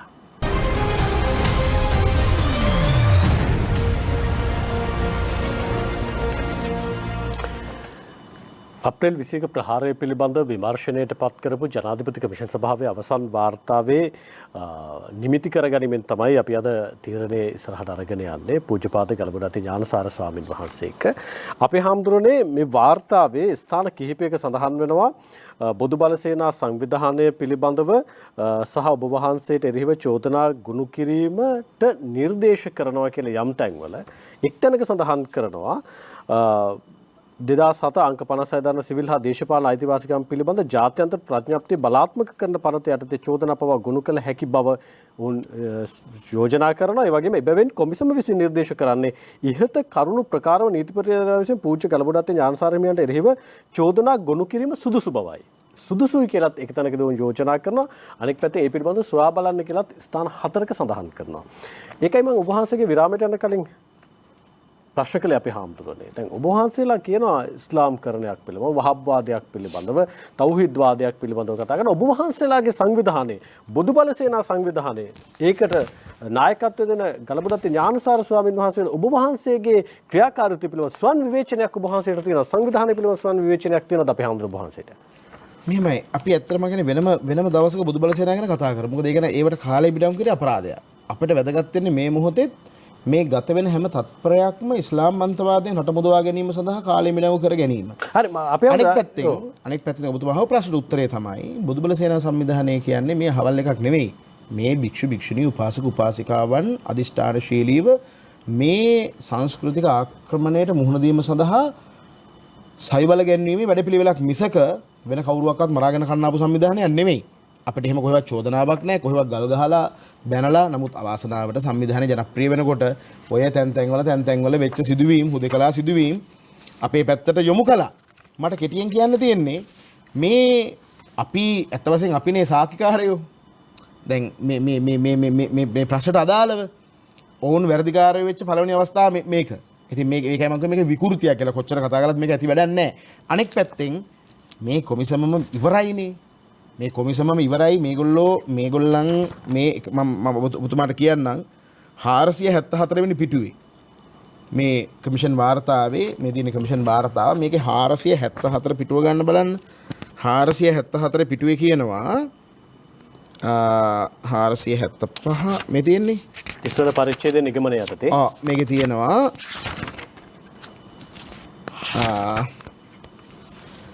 30 වන පරිච්ඡේදයේ නිගමනය යටතේ ඉස්ලාම් අන්තවාදයේ ක්‍රියාත්මක වන පදනම වන්නේ තෞහීද් දෘෂ්ටිවාදයේ වන අතර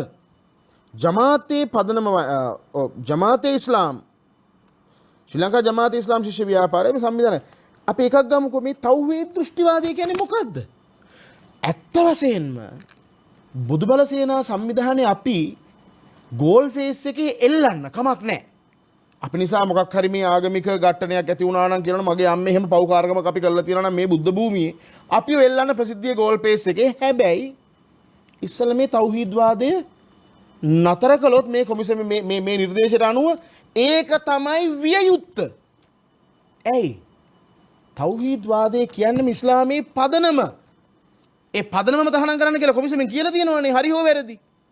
ඉතින් එතනින්ම හිතා ගන්න පුළුවන් නේ ඉස්ලාම් අන්තවාදය ගැන මේගොල්ලන්ට තියෙන දැනුම.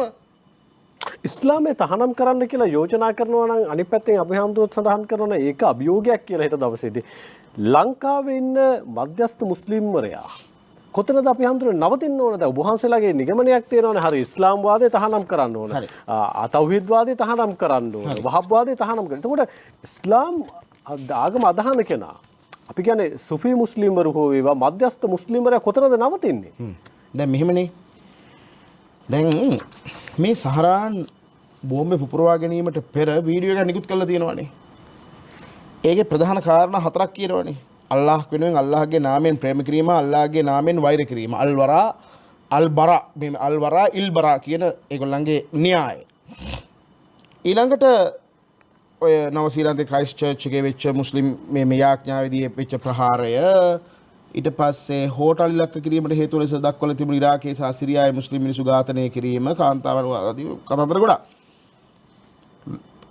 ශ්‍රී ලංකාවේ දියත් කිරීමට හේතු ලෙස කාරණා 10ක් සහරන් ඉදිරිපත් කරේ. අල්ලාහ දෙවියන් නිග්‍රහ කිරීම සහ බැනවදීම. කුලියාපිටිය ප්‍රදේශයේදී උද්ඝෝෂණයකදී අල්ලාහ ලෙස සටහන් කරන ලද සූකරයෙකුගේ රූපයක් ප්‍රදර්ශනය කිරීම. ඥානසාරී හිමියන් විසින් අල්ලාහ් දෙවියන් නැවත ඉපදී ඇති බව සාවද්‍ය ප්‍රකාශ කරනවා. මම එහෙම එහෙම කියලා නැහැ. ඉතින් නොදකපු දෙයියෙක් එහෙම ඉපදින්න විදියක් නැහැ නේ. එතකොට නබීතුමාට අපහාස කිරීම ඔය කියන ආකාරයෙන් මොකක්වත් මුස්ලිම් දේවස්ථාන විනාශ කරලත් නැහැ මේ රටේ කොහෙවත්. අනවසරේ වල කවුරු හරි ගිහලා මේ කරදරකාරී කරන අපි දන්නේ නැහැ. දැන් මේ සහරාන් කියන විදිහට හෙට දවසේ නෙමෙයි මතු අනාගතේ මේගොල්ලන්ගේ මේ තෞහීද් වාදයේ බලගැන්වීම ඇතුලේ මේ කොමිසමේ ඔක්කොම හිර යන්න පුළුවන්. ඇයි? ඒගොල්ලෝ පදනමට වද තියලා තියෙනවානේ. තෞහීද් වාදය ඉස්ලාම් අන්තවාදයේ ක්‍රියාත්මක වන පදනම වන්නේ තෞහීද් වාදය නම් ඒ තෞහීද් වාදයේ ඇතුළු ඒක මුල් කරගත සංවිධාන තහනම් කරන්න කිව්වහම මේ සමාජිකයන්ට බෝම්බ කන්න හිට අනිද්දා. මේක හරියට නිරීක්ෂණය කරන්නේ නැත්තම්. මොකද මේක අඳුරගත පද ගන්න එකක් නෙවෙයි. මොකද මේ ආගමික කාරණාව හරි සංවේදී එකක්. ඔබ වහන්සේ ඇයි ඒ චෝදනාව කරන්නේ? ඒ අනතුරු වගවීම කරන්නේ? ඉතින් දෙයි හාමුදුරුවනේ ඉස්ලාම් අන්තවාදයේ පිළිබඳ මෙලෝ අදහසක් නැති රටකට ඉස්ලාම් අන්තවාදය කියන්නේ මොකක්ද? වහබ්වාදය කියන්නේ මොකක්ද? සලෆිවාදය කියන්නේ මොකක්ද? ඉඛ්වාන් මුස්ලිම් කියන්නේ මොකක්ද? ජමාතේ ඉස්ලාම් කියන්නේ මොකක්ද? තබ්ලිග් ජමාත් කියන්නේ මොනවද? තෞහීද් ජමාත් කියන්නේ මොනවද කියලා නොදැන හිටපු ජාතියකට ඒක පෙන්නලා දීලා මහරගමදී හලාල් ව්‍යාපෘති ආවට පස්සේ මං විශාල බොදු සමුළුවක් කැඳවලා පොදු මහ ජනතාවට කිව්වා. ඇයි? පාලකයන් හම්බ වෙලා කිව්වා මේක විනාශයක්, මේ එන්නේ සමාජ බෙදුම්වාදයේ පළවෙනි දොරටුව මේගොල්ලෝ පළවෙනි යතුරෙන් මේ අරින්නේ, මේක ආපු ගමන් ඊළඟ ආක්‍රමණය එනවා. අනේ ඇහුවේ නෑ. අවබෝධයක් නෑනේ. ඒගොල්ලන්ට ඕන ඡන්දනේ, බලයනේ. එතකොට ඒක මේගොල්ලෝ දන්න හින්දා සහයෝගය දෙනවා. ඒගොල්ලන්ගේ ආක්‍රමණය ක්‍රියාත්මක කරනවා. මේ ආක්‍රමණය ක්‍රම තුනකට වෙන්නේ. එකක් ව්‍යාප්තිය, එකක් ආක්‍රමණ, එකක් අන්තවාදය. ඒ ඔක්කොම කියන්න වෙලාව නෙමෙයි මම මේ කියන්න හදන්නේ. ඒතර එහෙම නොදැන හිටපු ජාතියකට මොකද්ද මේ හලාල් කියන්නේ? අපි කිව්වේ මොකද්ද? මේ රටේ මුස්ලිම් ප්‍රජාවට හලාල් භුක්ති විඳීමේ තියෙන ආගමික අයිතිය අපි ගරු කරනවා. හැබැයි උඹලා අපිට හලාල් කවන්න එන්න එපා. මොකද අපි මුස්ලිම් නොවන 90ක් සමාජයේ මොකටද ආගමික බලහත්කාරයක් අනුව පාරිභෝගික භාණ්ඩ වලට හලාල් ලාංඡන එකතු කරන්නේ? ඒක තමයි බලහත්කාරය. ඒක නතර කරන්න එදා අපි වැඩ කළේ. අද ඒක යථාර්ථයක් වෙලා තියෙනවා. එදා මේ මහරගම බොදු සමුළුවේදී මම කිව්වා දසුන් කියව යුතු පාලකයන්ට කිව්වා අහන්නේ නැහැ. ඒ නිසා සාමාන්‍ය ජනතාව හැට අපේ වගකීමක් තියෙනවා. අපි අපේ ආරක්ෂාව හදා ගැනීම. බෞද්ධයන් බලගැන්වීම වෙනුවෙන් අපි බොදුබල සේනාව පිහිටෙව්වා. මම කතෝලික සහෝදරයන්ටත් කියනවා.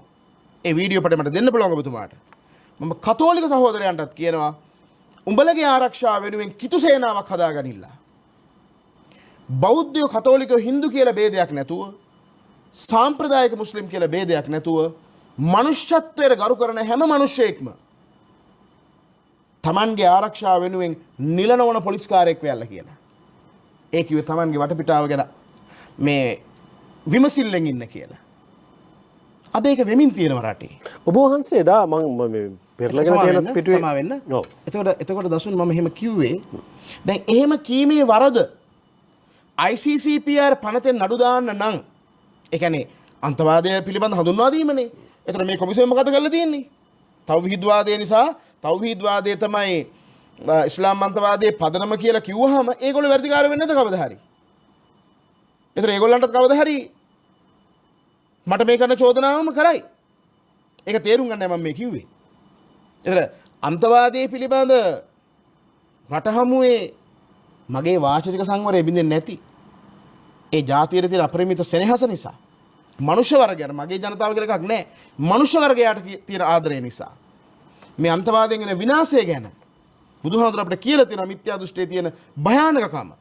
මහා සාවද්‍ය පාප කර්ම වලටත් වඩා භයානකයි මේ මිත්‍යා දෘෂ්ටිය කියලා. දැන් මව මැරුව පියා මැරුවට වඩා අපරාධයක් නෙමෙයිද 270ක් මරාගෙන මැරීම? ඒක තමයි බුදුහාමුදුරුවෝ පෙන්වුවේ මිත්‍යා දෘෂ්ටිය වනාහි මහණෙනි මා විසින් දේශනා කරන මහා සාවද්‍ය පාප කර්ම වලටත් වඩා භයානකයි. දැන් අර අහිංසක දරුවෝ වැඩිහිටියෝ තරුණ තරුණියෝ කොච්චර බලාපොරොත්තු වෙක යාඥා හිට මිනිස්සු මැරුණා. කොහේ පාපකාරී පුජ්‍යලයාට මොකද තිබුණු? දැන් මොකද උනේ? ඌ රට ඇල්ලුවද? මොකක්වත් නැහැ. එයාගේ දෘෂ්ටිය මතවාදය. දැන් මේ පිස්සොරැල නායකයෙක් හොයනවා මේකේ. නායකයෝ නෑ මේකට. නායකයෝ තමයි මේ. මේ නායකයෝ තමයි මේ හදීස්. මේ ටීචින්ග්ස් ආගමික මතවාද. මේ අයිඩියෝලොජි එක පරාජය කරන්න නැතුව ඉස්ලාම් මන්තවාදී පරාජය කරන්න බැහැ ආණ්ඩුවකට. ඔබ වහන්සේ ඔයට කලිනුත් ඔය කාරණය සම්බන්ධයෙන් සඳහන් කළා. සහරාන්ට නායකයෙක් ඉන්න බෑ කියලා. හැබැයි අපි දන්න කාරණයක් තමයි සහරාන් එක්ක ගිහිල්ලා මරාගෙන මැරිච්ච අනුගාමිකයෝ ටිකට සහරාන් කියන නායකයා හිටියා. ඒ මත පදනම් වුණොත් සහරාන් කියන කෙනාටත් නායකයෙක් නොහිටින්න පුළුවන් අපේ හැම. මෙහෙමයි. අදහස මූලිකත්වයේ ගව රැලකට හරි නායකයෙක් ඉන්නවනේ. වඳුරු රැලකට හරි නායකයෙක් ඉන්නවනේ. ආගමික මතවාදය වඩා තීව්‍ර ලෙස ජනයාට තමන්ගේ ප්‍රජාවට කියන කෙනා නිකම්ම නායකයෙක් බවට පත් වෙනවා. දැන් අපේ ජනප්‍රිය හාමුදුරුවෝ ඉන්නේ. දැන් ඔයගොල්ලෝ මේ channel එකට වඩම්මන්නේ. හොඳට බණ කියන්න පුළුවන් හාමුදුරුවෝ ගෙනල්ලා පුයරටියකුත් තුල ලස්සන බණ කියනවා. මොකද එයාගේ දේශනා විලාසය හොඳයි. ඒ වගේ තමයි එහෙම තමයි නායකයෙක් වෙන්නේ. ජනප්‍රිය වෙන්නේ. එතකොට මේ මතය හරියට ජනගත කරන්න පුළුවන් කියලා නායකයෙක්ට තෝරගන්න. හැබැයි මේ මතවාදය. එතකොට ඔහු ජනප්‍රිය වෙලා යම් තරකට ආවට පස්සේ ඔහු බලනවා රයිට්. සල්ලි එනවා අර මුදල් එනවා ඔක්කොම මම වඩාත් දෙවියන් වෙනුවෙන් කැප වෙන්න ඕන. ඒ වෙනුවෙන් ඉතින් කණ්ඩායම් පුහුණු කරනවා. හදනවා. ඒක එහෙම කරන්න කියලා තියෙනවනේ දසුන්. මම පෙන්නන්නද ඔබට එක තැන. මම හිතන්නේ ඔබත් එක්ක කරපු එක වැඩසටහනදී මම ඒක කිව්වා. මේකේ තියෙනවා මේ ඔය ජිහාද් ගැන. මම දිගට විස්තරය කියන්නේ නැතුව මේ බලන්න. ඉස්ලාමය ආරක්ෂා කරගෙන මෙහිලා ජිහාද් එක්තරා අංශයක් වේ. ජිහාදය යනු තමන්ගේ හැකියාව පමණින් උපරිම වශයෙන් වෙහිසී ක්‍රියා කිරීම යන අදහස් වෙයි. කිසිවෙකු ශාරීරික හා මානසික වශයෙන් නොයසෙනම අල්ලාහගේ මාර්ගයට ධනෙ වියහියදම් කිරීමෙන් ක්‍රියා කරන්නේ දේ ජිහාද් වේ. එහෙත් ඒ ශරියාවෙහි විනය නීතිමාලාවෙහි ඉස්ලාමය එහි පරම සතුරන්ට එරෙහිව ඔවුන්ගේ තාඩන පීඩන වලින් ආරක්ෂා කරගනු පිණිස කරන සටනට ජිහාද් යන නම යෙදේ. මේ සඳහා සිදු කරන ජීවිත පරිත්‍යාගයේ සෑම මුස්ලිම්වරයෙකුටම පැවරී ඇත්තකි. කෙසේ හෝ මුළු මහත් මුස්ලිම් සමාජයේ වෙනුවෙන් එක්තරා මුස්ලිම් පිරිසක් පමණක් ජිහාදයේ යෙදීමත් සෑහේ. එකල මුළු මහත් මුස්ලිම් සමාජය ජිහාදයේ යෙදුණා හා සමාන වේ. එහි ජිහාදයේ වෙනුවෙන් එකදු අයෙකු හෝ ඉදිරිපත් නොවුවා නම් ඊට මුළු මහත් මුස්ලිම් සමාජයේම වරදකරු වෙයි. ඊළඟට තවද ඉස්ලාමීය රටක ඉස්ලාම් නොවන බලවේගකින් කරන පහර දීමකදී මේ සහනය නැති වේ. ඒතකොට කාටවත් ඉන්න බෑ ඔක්කොම ජිහාදයට යන්න ඕන. එබඳු අවස්ථාවකදී සියල්ලෝම ජිහාදයට ඉදිරිපත් විය යුතු වෙති. සතුරු පාරට මුහුණ දිය නොහැකි රටක් වේ නම් ඒ රට වෙනුවෙන් අසල්වැසි මුස්ලිම් රාජ්‍යය ආධාර පිණිස ඉදිරිපත් විය යුතුය. ඒ අසල්වැසි මුස්ලිම් රාජ්‍යයට පැවරී ඇති ආගමික යුතුයකමකි. අසල්වැසි මුස්ලිම් රාජ්‍යයටද ඊට මුහුණ දිය නොහැකි වූ කල මුළු මහත් ලෝක මුස්ලිම්හු ඒ ජිහාදය වෙනුවෙන් ඉදිරිපත් විය යුතුයි. මේ තරම් විනාශයක් වෙලා තියෙද්දිත් ඇයි මේ මුස්ලිම් නායකයෝ දඟලන්නේ මේ? අපිට යටිගිරියෙන් පුප්ප මම මේගොල්ලන්ට අපි නම් දන්නවා කරන්න ඕන දේ. ඇයි මොකද්ද මේගොල්ලන් මේ යටිගිරියෙන් කෑ ගහන්නේ? ඒ ඔබ වහන්සේ මට එතෙන් එනකල ඔබ වහන්සේ කියන්නේ සහරාන් කියන ත්‍රස්තවාදය බිහි කරන්නේ ඉස්ලාමීය කියන ඉගැන්වීමද? නැත්තම් දැන් මෙන්න මෙහෙම හිතමුකෝ. මේ තියෙන්නේ සැමට ඉස්ලාම්. අපේ නෙවෙයිනේ. මේ ලියලා තියෙන ඥානසාර හාමුදුරුවෝ නෙවෙයිනේ. මේ පොත් ලියලා තියෙන්නේ. මගේ පන්සලේ මද්‍රසාවක් නැහැනේ. එතකොට දැන් මේ බලන්න සැමට ඉස්ලාම් අපොසොස්සස් පෙළ අහ්දියා සහ ධර්මාචාරී කොටස දෙක. මෞලවියා MIS සුහාරා. මෙයා ලියනවා. 63 වෙනි පිටුව. මෙන්න බලන්න 62 63 පිටුව බලන්න. අකීදාවට පටහැනි අදහස් ඉදිරිපත් වූ විට පාලකයන් විසින් ගත යුතු ක්‍රියාමාර්ග නොගැනීම නිසාද අකීදාවට විරුද්ධ අදහස් වර්ධනය විය. හොඳයි. දැන් අකීදාව කියන එක දන්නේ නැහනේ. ඒක තමයි කියන්නේ ඉස්ලාම් නොදන්න හින්දා නොදැනීම අපි මේකේ ගොදුරු වෙනවා කියලා. මොකද්ද අකීදාව කියන්නේ? මේකෙම කියලා තියෙනවා අකීදාව. මේ තියෙන අකීදා. මොකක්ද අකීදාව කියන්නේ? යම් දෙයක් කිසිම සැකයකින් තොරව තරයේ විශ්වාස කිරීම මූල ධර්මය. මේකට තමයි මූල ධර්මවාදීන් කියන්නේ. ඒ කියන්නේ ඒ ආගමික නායකයෙක් කියපු දේ ඒ විදිහටම විය යුතුයයි සිතා ඒ විදිහටම ක්‍රියාත්මක වීම. ඒක තමයි අකීදා. එතකොට අකීදාවට අනුව ඒ කියන්නේ අකීදාවක ඒ මූල ධර්මයන්ටම අනුව ඉස්ලාමයේ ගොඩනැගිය යුතුයි කියලා හිතන කණ්ඩායම් මෙන්න අකීදාවේ කොටස් වලට වෙන් වී ගිය පිරිස්.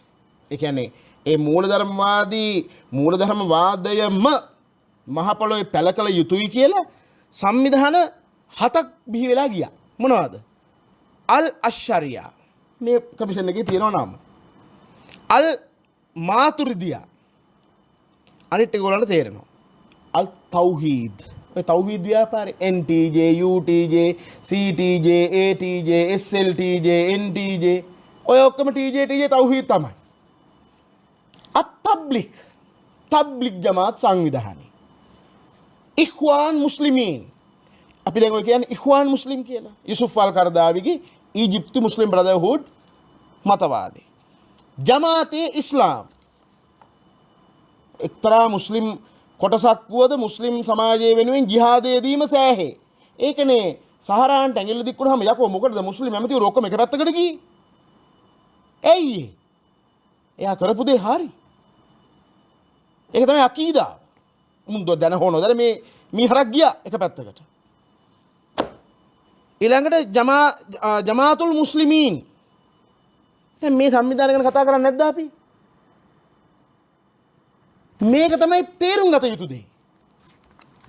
ඒ නිසා මේක මේ ලේසි පහසු කාර්යයක් නෙමෙයි. මේක තේරුම් ගත යුතුයි. මේ ඉස්ලාමයේ තේරුම් ගන්න නම් අපේ අමුතර දැන් ඔබ වහන්සේ කියන කාරණාවත් එක්ක මේ ඔබ වහන්සේ දැන් ඉස්ලාමයේ ඉගැන්වීම එක්ක ඇවිල්ලා තියෙන තැනින් මම පොඩක් මේ පිටට එනවා. අපි උතන ආපහු නවතිමු. මට එතන නවතින්නම අත්‍යවශ්‍ය ප්‍රශ්නයකුත් තියෙනවා. අපේ අමුතර මම ඊට කලින් දසුන් මට පුළුවන් මෙහෙම දෙයක් කරන්න පොඩි ඒ කියන්නේ දැන් 69 ලක්ෂයක් මේ රටේ ජනතාව ඡන්ද දුන්නේ ඇයි? මේ ආණ්ඩුව බලයට ගේන්න ඉස්ලාම් මන්තවාදය පරද්දාන්න. දැන් පාර්ලිමේන්තුවේ ගෝඨ කළා, බැසිල් කළා, අරය කළා, මෙයා කරලා මේ පක්ෂ විපක්ෂ කතාවක් නැහැ. සහරාන් ගෝපිත බැලුවනේ UMPද ශ්‍රී ලංකාවද නිල් පාටද කොළ පාටද JVPද මොකක්වත් බැලුවනේ කවුද සුදුද මේ ඉස්ලාම් මේ මොනවාද හින්දුද බෞද්ධද කතෝලිකද හීන යානද මහා යානද ආරණ්‍ය යනවද මොකක් බැලුවේ නැහනේ. දැන් මම ඔබට පෙන්නන්නම් මේ රටේ මුස්ලිම් සමාජය දැන් දෙකට බෙදන්න ඕන. සාම්ප්‍රදායික මුස්ලිම් සමාජය පැත්තකට වෙන්න, වහාබි කඳවුර පැත්තකට වෙන්න. ඒ වහාබි කඳවුර තලන්න ඕන. ඒක කලේ නැත්නම් අපේ යුගයේ අපට හෙන ඉල්ල යනාගත දරු. ඔබ වහන්සේ මේ අනවශ්‍ය ප්‍රශ්නයක් නේ ආයි හදන්න. නෑ පොඩ්ඩක් ඉන්න. මොකක්ද අනවශ්‍ය ප්‍රශ්නේ? අයිය අපේ අමුතරනේ එකතු කරන්න ඕන තැනකදී අයිය ඔබ වහන්සේ ආයි බෙදන්න හදන්නේ මේ. නෑ බෙදන්නේ මුස්ලිම් සමාජෙම කියනවනේ අපි නෙවෙයි වරදිකාරයෝ මෙන්න මුන් කියලා. මතවාදීව අපේ අමුතරනේ පරාජය කරනවා මිසක් කණ්ඩායම් දෙකක් දෙපැත්තකට බෙදලා පුළුවන් ද ඔය කැට්ටම් එකක්පත් කරන්න. මතවාදීන් තමයි වෙන් වෙන්නේ. දැන් වහාබි කඳවුර මේ වෙලාවේ බලවත්. ඒ නිසා සාම්ප්‍රදායික මුස්ලිම් සමාජෙට ඉඩක් නැහැ. දැන් මේ ආණ්ඩුව මොකද කරන්න ඕන? ගෝඨාභය ජනාධිපතිවරයා වහාම මේ උලමා සභාව විසිරුවා හරින්න ඕන. ඇයි? මේ උලමා සභාව නියෝජනයේ මේ උලමා සභාව මේ හැදිලා තියෙන්නේ මේ කියන අකීදාවට අර මූලධර්මයට අයිති සංවිධාන හතරේ. දැන් මම ඊළඟට මම ඔබ වහන්සේ ළඟට අර මට ප්‍රශ්නයක් තියෙනවා මම එන්න ඕන කියලා කිව්වෙත් ඔතෙන්න. ඊට කලින් මට යන්න උවමනාව තිබුණේ ඔබ වහන්සේ 2013 කරපු ප්‍රකාශන නෑ. මම මෙතෙන් එනවා. අපේ හැමෝටම දැන් ඔබ වහන්සේ අයියෝ අනවශ්‍ය තැනකට ආපහු එන්නේ. උලමා සභාව විසිරුවන්න කියනවා. ඔබ වහන්සේ කියනවා මේ ඉගැන්වීම තමයි අන්තවාදයට ත්‍රස්තවාදයට උඩගෙඩ දෙන්නේ කියලා. එතකොට ඉස්ලාමයට ඔබ වහන්සේ ගැඹුරු හැදෑරීමකුත් තියෙනවා. අවුරුදු ගණනාවක් ඔබ වහන්සේ ඔය පිළිබඳ හැදෑරුවා කියලා. එතකොට ඉස්ලාමයට තියෙන ශුද්ධ අයිතිය මොකක්ද? කොයි සීමාවින්ද කියලාද? ශුද්ධ අයිතිය තියෙන්නේ මොන අධ්‍යයනයක් අදහන්න කියලාද? ඔබ වහන්සේලාගේ විග්‍රහය අනුව. මෙහෙමයි. ඒක ලොකු විග්‍රහයක්. එකක් තමයි අපි තේරුම් ගන්න ඕන මේ වහබ්වාදය කියන්නේ මොකක්ද? සලෆිවාදය කියන්නේ මොකක්ද? මම කිව්වා ඉඛ්වාන් මුස්ලිම් කියන්නේ මොකක්ද? ජමාත් ඉස්ලාම් කියන්නේ මොකක්ද? තබ්ලිග් ජමාත් කියන්නේ මොකක්ද කියලා. දැන් මම ඔබට පෙන්වන්නේ මේ ජමාත් ඉස්ලාමයේ මතවාදය මොකක්ද කියලා. දැන් මේ පොත්වලුත් මම ඒක පෙන්වන්නම්. ඊට කලින් මම ඔබට කියන්නම් උලමා සභාව. ලංකාවේ දැනට ක්‍රියාත්මක වන. ඔබ දන්නවාද දැන් මාසයකට කලින් නිකුත් වුණා වාර්තාවක් ලෝකේ 11 වෙනි වරටත් එකම එක පුජ්‍යලයක් ලංකාවේ තේරුණා සමස්ත ලෝකයේම මුස්ලිම් ජනතාව අතරින් ලොව බලපෑමක් කළ හැකි මුස්ලිම් ජාතිකයන් 500 දෙනාගේ ලැයිස්තුවක්.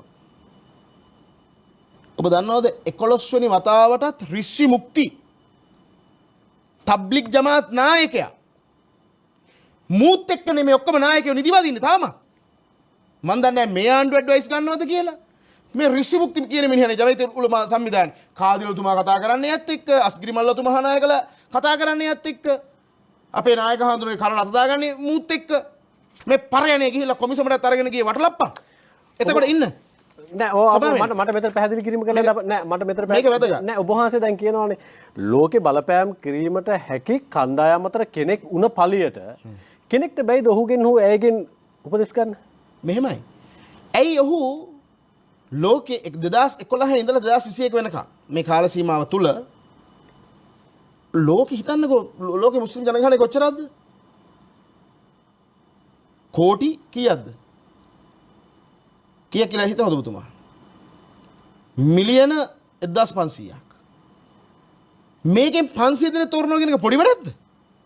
රටක ලෝකික. ඇයි මෙයාට මේක දෙන්නේ? කවුද දෙන්නේ? මොකක්ද දන්නවද හේතුව? පළවෙනි හේතුව අහගන්න. අද වෙනකම් මූට මේ කමිෂන් වාර්තාවේ මේ හිටපු සමාජික කවුරුවත් උලමා සභාවට ඇඟිලි දික් කළා නැහැ. එකම කාරණේයි තියෙන්නේ. මේ සුෆී අයට නියෝජනයක් දෙන්න කියලා තියෙනවා. එතන මේ මිනිහා මේ සමාජ හරිනම් එල්ලුම් ගස්සවන්න ඕන මූව. නෑ ඔබ වහන්සේ දැන් චෝදනා ඉන්න හේතු ටික මම කියන්නම්.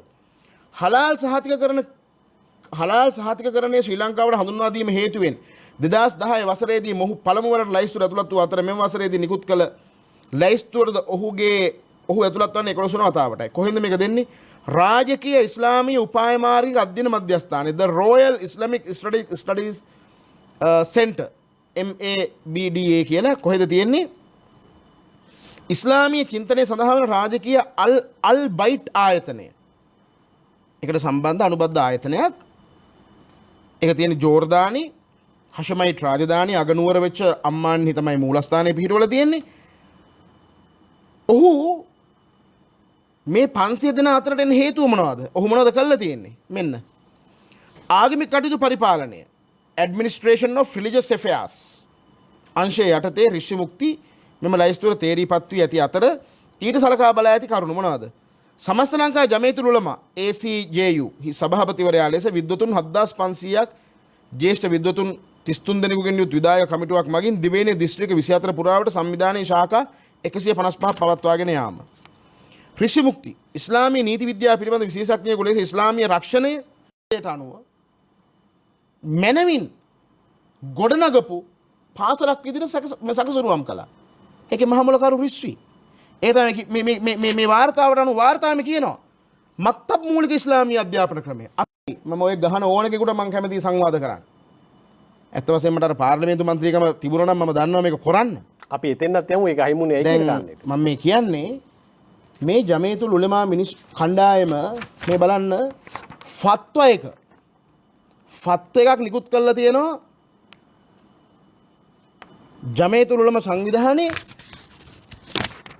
සම්පූර්ණයෙන්ම ඔය මුහුණු වැහිම සම්බන්ධයෙන්. හරි? මුහුණු වැහිම සම්බන්ධයෙන් ෆත්වක නිකුත් කරලා තියෙනවා උලමා සභාව. එතකොට දැන් අපිට තියෙන ගැටලුව තියෙන්නේ මේ උලමා සභාව නියෝජනය කරන්නේ කවුද කියන එක. මං ඔය කියපු අර අකීදාව කියලා වචනයක් කිව්වේ. ඔව්.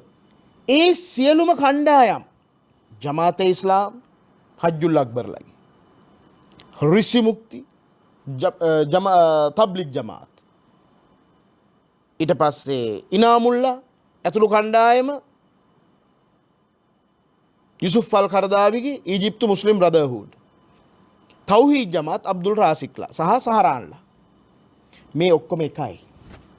මේ ඔක්කොම එකක් බව මට මේ පොත් එකින් එක ගෙන හැර දාලා දක්වලා පෙන්නන්න බල හැබැයි වෙලාව නෙවෙයි.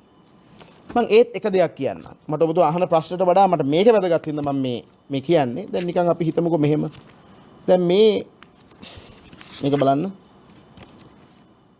අල් කුරානයේ සහ සම්මත හදීසයන් ඇතුළු නිගමන වලට බසින්න. ඒක බොහොම පුංචි අකුරෙන් තියෙන්නේ.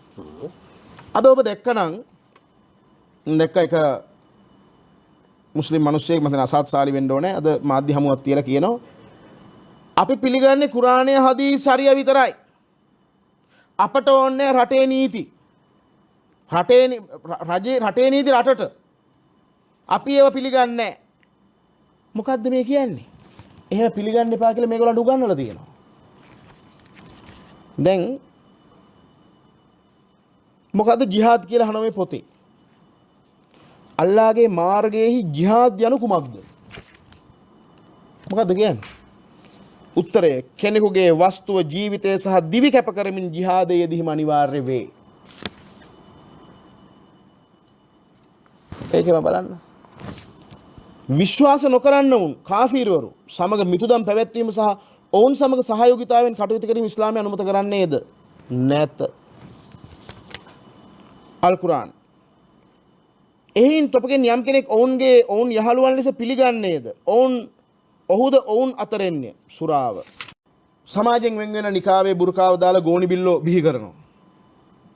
ඔතනින් පටන් ගත්තාම කාති උසාවි දක්වා සම්පූර්ණ වෙනම රාජ්‍යයක හැඩතල නිර්මාණය වෙලා ඉවරයිනේ. ඒ මුස්ලිම් ඛලීෆාතයකට ඕන කරන සමස්ත කතාව මේක ඇතුලේ ගොඩනගමින් තියෙනවනේ.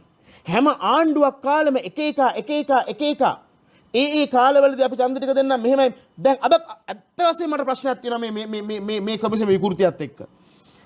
සිංහල නායකයෙක් හැදුවා මේ රටේ 69 ලක්ෂයක් සිංහල එකතු වෙලා. අපි කිව්වා සිංහල ආණ්ඩුවක් හදපියව ඊළඟට. හදලා දුන්නා. දැන් තුනෙන් දෙකක් හම්බෙලා බම්බු ගහනවා එමු. තුනෙන් දෙක හදාගන්න තිබුණනේ තව සිංහලයෝ කීප දෙනෙක් 6 දෙනානේ ඕන උනේ. දැන් හකීම්ට ගැන කතාවක් නැහැ මේකේ බදුර්දීන් ගැන කතාවක් නැහැ.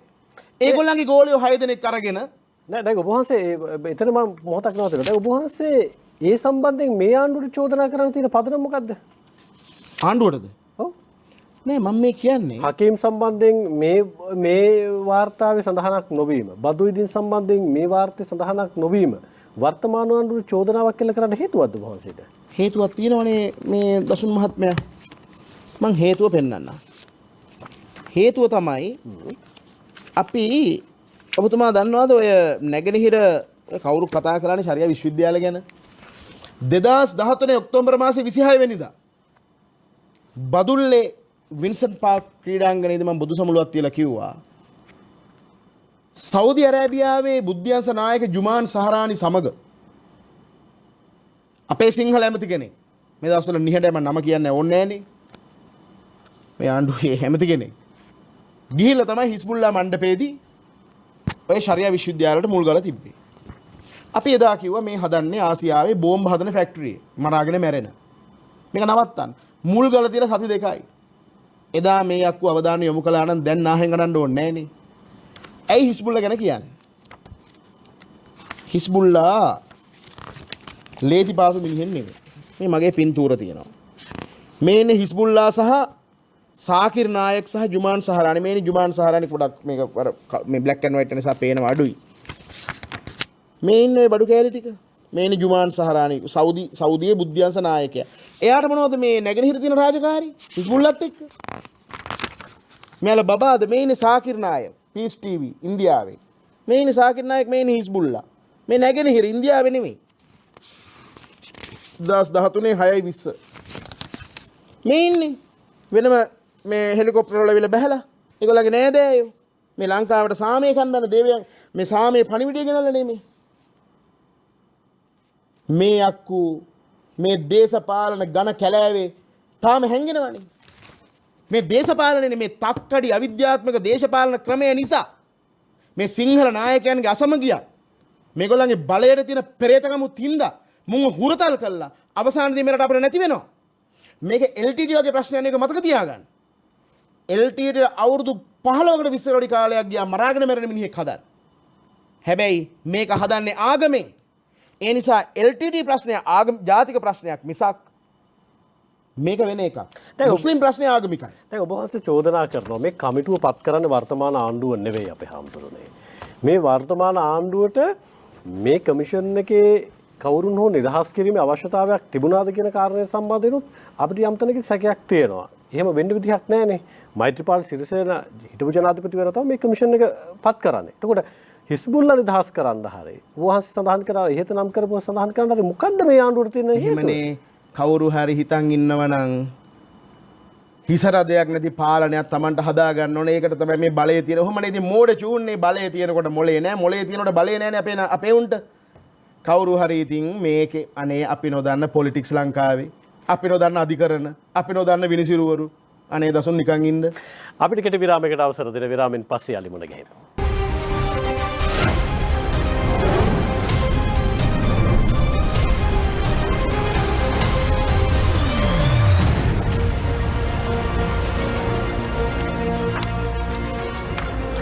අපි අනිත් තීරණය සමගින් පූජ්‍යපාද කලබඩති ඥානසාර ස්වාමීන් වහන්සේ සමගින් අපි තීරණයේ වැඩසටහනේ ඉන්නේ. උන්වහන්සේට අප්‍රේල් 21 වෙනිදා පාස්කු ප්‍රහාරය සම්බන්ධයෙන් විමර්ශනය කිරීමට පත් කළ ජනාධිපති කමිෂන් සභාවේ අවසන් වාර්තාවේ සඳහන් වෙනවා අපරාධ නඩු පැවරීම පිළිබඳව සලකා බැලිය යුතුයි කියන නිර්දේශය කරලා තියෙනවා. මෙය නිමිත්තක් කරගැනීමෙන් තමයි අපි අද උන්වහන්සේ සමගින් තීරණයේ වැඩසටහන ඉස්සරහට අරගෙන අපි හාමුදුරනේ දැන් සහාදායක සාධක සම්බන්ධයෙන් කතා කරන තැනකදී ඔබ වහන්සේගේ නම සඳහන් වුණා මුලින්ම. පූජ්‍ය කලගොඩත්තේ ඥානසාර ස්වාමීන් වහන්සේට නඩු පැවරීම සම්බන්ධයෙන් හැකියාව තියෙනවද කියලා සලකලා බලන්න කියලා. හැබැයි එතනින් පස්සේ ඔබ වහන්සේලා සඳහන් කරන ඔබ වහන්සේ දීර්ඝ වශයෙන් සඳහන් කරනවා මෙන්න මේ කණ්ඩායම් තමයි මේ අන්තවාදී පතුරුව හරින්නේ බීජේ පැල කරන්නේ ඒ සඳහා වන සාධක සපයන්නේ මෙන්න මේ කණ්ඩායම් මෙන්න මේ අන්තවාදී පිරිස් කියලා ඔබ වහන්සේ සාධක සහිත. හැබැයි ඔබ වහන්සේ කියන නමුත් සමහර තැන්වල තියෙනවා මේ වාර්තාවේ. ඔබ වහන්සේ කරන චෝදනාව කොතරකදවත් මේ කමිෂන් සභාව සිද්ධ කරන්නේ නැහැ. දැන් මෙහෙමයි දසුන් එකට වෙන්නේ. මම මේක කියලා ඉන්නම්. දැන් මේ 409 සහදායක මේ නිර්දේශය යටතේ තියෙනවා. එමෙන්නම බුදුබල සේනාවෙනි අන්තවාදී බෞද්ධාගේ කණ්ඩායම් වලට එරෙහි විය යුතුව තිබූ අතර පූජ්‍ය කලවඩති ඥානසාර හිමියන් විසින් සිදු කරන ලද වෛරී ප්‍රකාශ වලට එරෙහිව නීතිය ක්‍රියාත්මක කිරීමේ අවස්ථාව තිබුණ නමුත් එසේ සිදු කර නොමැත. මම දන්නේ මේ නඩු මේ හිටපු සමාජිකව ලංකාවේ හිටියද කියලා. හේතුව අද මට උසාවි ගණනාවක නඩු තියෙනවා. MC එකේ ඉඳලා අපීල් සුප්‍රීම කෝට් එක දක්වා. උදාහරණයක් කියන්නම් අල්ටකියාව කියන වචන කිව්වයි කියලා අද මට නඩු පවරලා තියෙනවා. මේ කමිෂන් සභාව සඳහන් කරන විදිහට 2013 පෙබරවාරි 17 වෙනිදා මහරගමදී කරපු ප්‍රකාශය සම්බන්ධව ඔබ වහන්සේට කොතනකදී හරි අධිකරණයක නඩුවක් පවරලා තියෙනවද? නෑ චෝදනා කළා.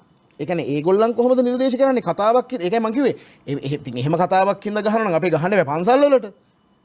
බෞද්ධ මේ පරිසරයකට නැත්නම් මට එහෙම එකක් නෙවෙයි මෙතන තියෙන්නේ මේ අනවබෝධය. දැන් උදාහරණයක් මම කියන්නම්. මොකද්ද මේ අල්ටකියාව කියන්නේ? ලප්පරැදෙන මේ වචන දැන් මට නඩුවක් තියෙනවා මේ එක උසාවියක මෙන්න ඉස්ලාමයට අනුව බොරු කියන්න පුළුවන්ද? කුරානේ 3:228 ඉස්ලාමය ශක්තිමත් කිරීමට බොරු කිව යුතුය. කුරානේ වර්ස් එක. මේකට තමයි අල්ටකියාව කිව්වේ. එතකොට දැන් මගේ සන්තකයේ තියෙනවා මේ මෙන්න බලන්න මේ අන්තවාදය. අල්ලාහ් දෙවියන් මුසල්මානුවන්ට දෙන අණ අපි නොකියමු සමාජයේ දුක් මේ ඕනේ නැහැ නේ බොරුවට ඇදලා ගන්න. එතන මම කිව්වා මේ අල්ටකියාව කියලා එකක් තියෙනවා. මේ අල්ටකියාවට මේ රටේ සියලු නායකයෝයි නිලධාරී පැලැන්තියයි මේ මොනවද පරිපාලන ව්‍යුහය ඔක්කොම අහුවෙලා ඉන්නවා. දෙයියනේ අල්ටකියාව කියලා මම නඩුවක් දැම්මනේ. ඊළඟට මම ගියා පොළොන්නරුවේ ඕනෑගම සෝමාවති රක්ෂිතේ චෛත්‍ය 15ක් බිමට සමතලා කළා. ඒ චෛත්‍ය 15 උඩ හරක් මඩු හදලා. ඒකේ නම විහෙරගොඩයාය. විහෙරගොඩයාය කියන නම වෙනකොට පල්ලිය ගොඩල්ල කියන නම දාලා. සාධාරණද? මං ගිහිල්ලා ඒක කිව්වා යකෝ මේකේ මේ අල්ල දෙවියන්ගේ ඇති දෙයක් මෙතන නැහැ. දැන් එහෙම කිව්වයි කියලා මට වෙනම නඩුවක්. අපි මොනවද කතා කළේ? කූරගල ගැන කතා කළා. මුහුදු මහ විහාරය ගැන කතා කළා. මං විතරක් නෙමෙයි. අපේ රටේ සංවිධාන සිංහල රාවේ වෙන්න පුළුවන්. ඔය තරුණ ඉලන්දාරිත් අපේ හාමුදුරුවෝ සංවිධාන ගණනාව මේ කණාමැදිරි එලි වගේ හරි. මේ රටේ විමින්තින විනාශය ගැන කතා කළේ. අද ඒ ඔක්කොමලා මේක දාලා තියෙනවා සමහර ඒවා මේ මොනවාද සමාජ විරෝධී මේ කුඩු ගංජා විකුණන නෙවෙයි මේ අය. දැන් මේ සිංහල රාවේ සමාජ විරෝධී සිංහල බෞද්ධ ව්‍යාපාරේ කවුද? කැඳවුම්කරු මගුල් කන්දේ සුදත්ත. අර අමිත් වෙන්න පුළුවන් අම්පිටිය සුමන් රතන හිමි වෙන්න පුළුවන් මහසෝන් බලකාය මහසෝන් වෙන්න පුළුවන් සිංහල ජාතික බලමුළුව මම සම්බන්ධයෙන් දැක්ක මේකේ ඔව් දැන් මම දැක්ක මේකේ හරි ලස්සන කතාවක් තියෙනවා මේ කවුද ඩෑන් ගැන කියලා තිබුණා මිනිහා මේ හිටියේ කොහෙද ආමි එකේ හිටපු එක්කෙනෙක් කියලා ඌ ජීවිතේට මේ ආමි කලිසමක්වත් ඇඳලා නැහැ. හරි එතකොට අමිත් තීරසිංහගේ නෝනත් එක්ක සංවිධානයක් හැදුවයි කියලා. උන්ගේ පවුලුත් කැඩන මේ බොරු කාගේ හරි මේ බොරු මගුල් මේවට ඇතුල් කළා. ඉතින් ඒවයි මේකේ තිබුණු වටිනාකම නැති වෙලා තියෙනවා. ඒක හින්දා අපි උත්සාහ කරන්නේ ඇත්ත වශයෙන්ම අපි මොනවා හරි මතවාදයක් මේ සිංහල ජාතිය වෙනුවෙන් මේකෙන් බේර ගන්න කළා නම් ඒ හැම අවස්ථාවකම ගිහිල්ලා මේ වහාබි කල්ලි පැමිණිලි දාලා තියෙනවා. ඒ පැමිණිලි වලට අනුව මට නඩු තියෙනවා. ආය අමුතුවෙන් මේගොල්ලෝ නිර්දේශ කරන්න ඕනේ මේ නඩු පවරන්නේ කියලා. ඇරත් බුදුහාමුදුරුවෝ මිනිමස් කෑවය. ත්‍රිවිධ රත්නය කියන්නේ මැණික් ගල් තුනක්. මැණික් ගල් වලට වඳින්නේ මෝඩයෝය කියලා සහරාන් එක්කලා එකට එක මේසේ වාඩි වෙලා කාපු අබ්දුල් රාසිකට තාම මොනවක්වත් නැහැනේ. මේ කොමිසමේ කොහෙවත් නිර්දේශයක් කළා නැහැනේ. හැබැයි අපේ අමතරනේ අබ්දුල් රාසික් සම්බන්ධයෙන් රාසික් රෆයිඩින් නොහොත් අබ්දුල් රාසික් සම්බන්ධයෙන් නඩු අංක B7467 114 දරන අපරාධ නඩුව පවරලා තියෙනවා කියලා මේ කමිෂන් සභාව වාර්තා කරනවා. නඩුව පවරලා තියෙනවා. නඩුව පවරලා තියෙනවා. මට බගේ ඩිරෙක්ෂන් එකක් දීලා නැහනේ. ICCPR පනතෙන් මෙයා නඩු දාන්න කියලා. මම මොනව කළාටද? මම මොකද මේ රට කරලා දෙන අපරාධේ? හෙන ඉල්ලයි මේ රටේ මිනිස්සු. මට ප්‍රශ්නයක් නැහැ. මොකද අපි දන්නවා අපි තුන් හිතකවත් ගල් කැටයක් ගහලා නැහැ අද වෙනකන් කාටවත්. අපේ වචන සැර ඇති. හැබැයි ඒ වචනද සැර සහරාන්ගේ පුපුරවාගෙන මැරෙනකොට තියෙන සැරද සැර. අපි එවැනි දේවල් නොවෙන්නයි. මේ නඩුකාරයෝ ඒගොල්ලෝ කවුද? මේගොල්ලෝ පඩියට වැඩ කරන අයනේ. අපි කරන්නේ නිස්සරණ අධ්‍යාසයෙන් කරන කැපකිරීම.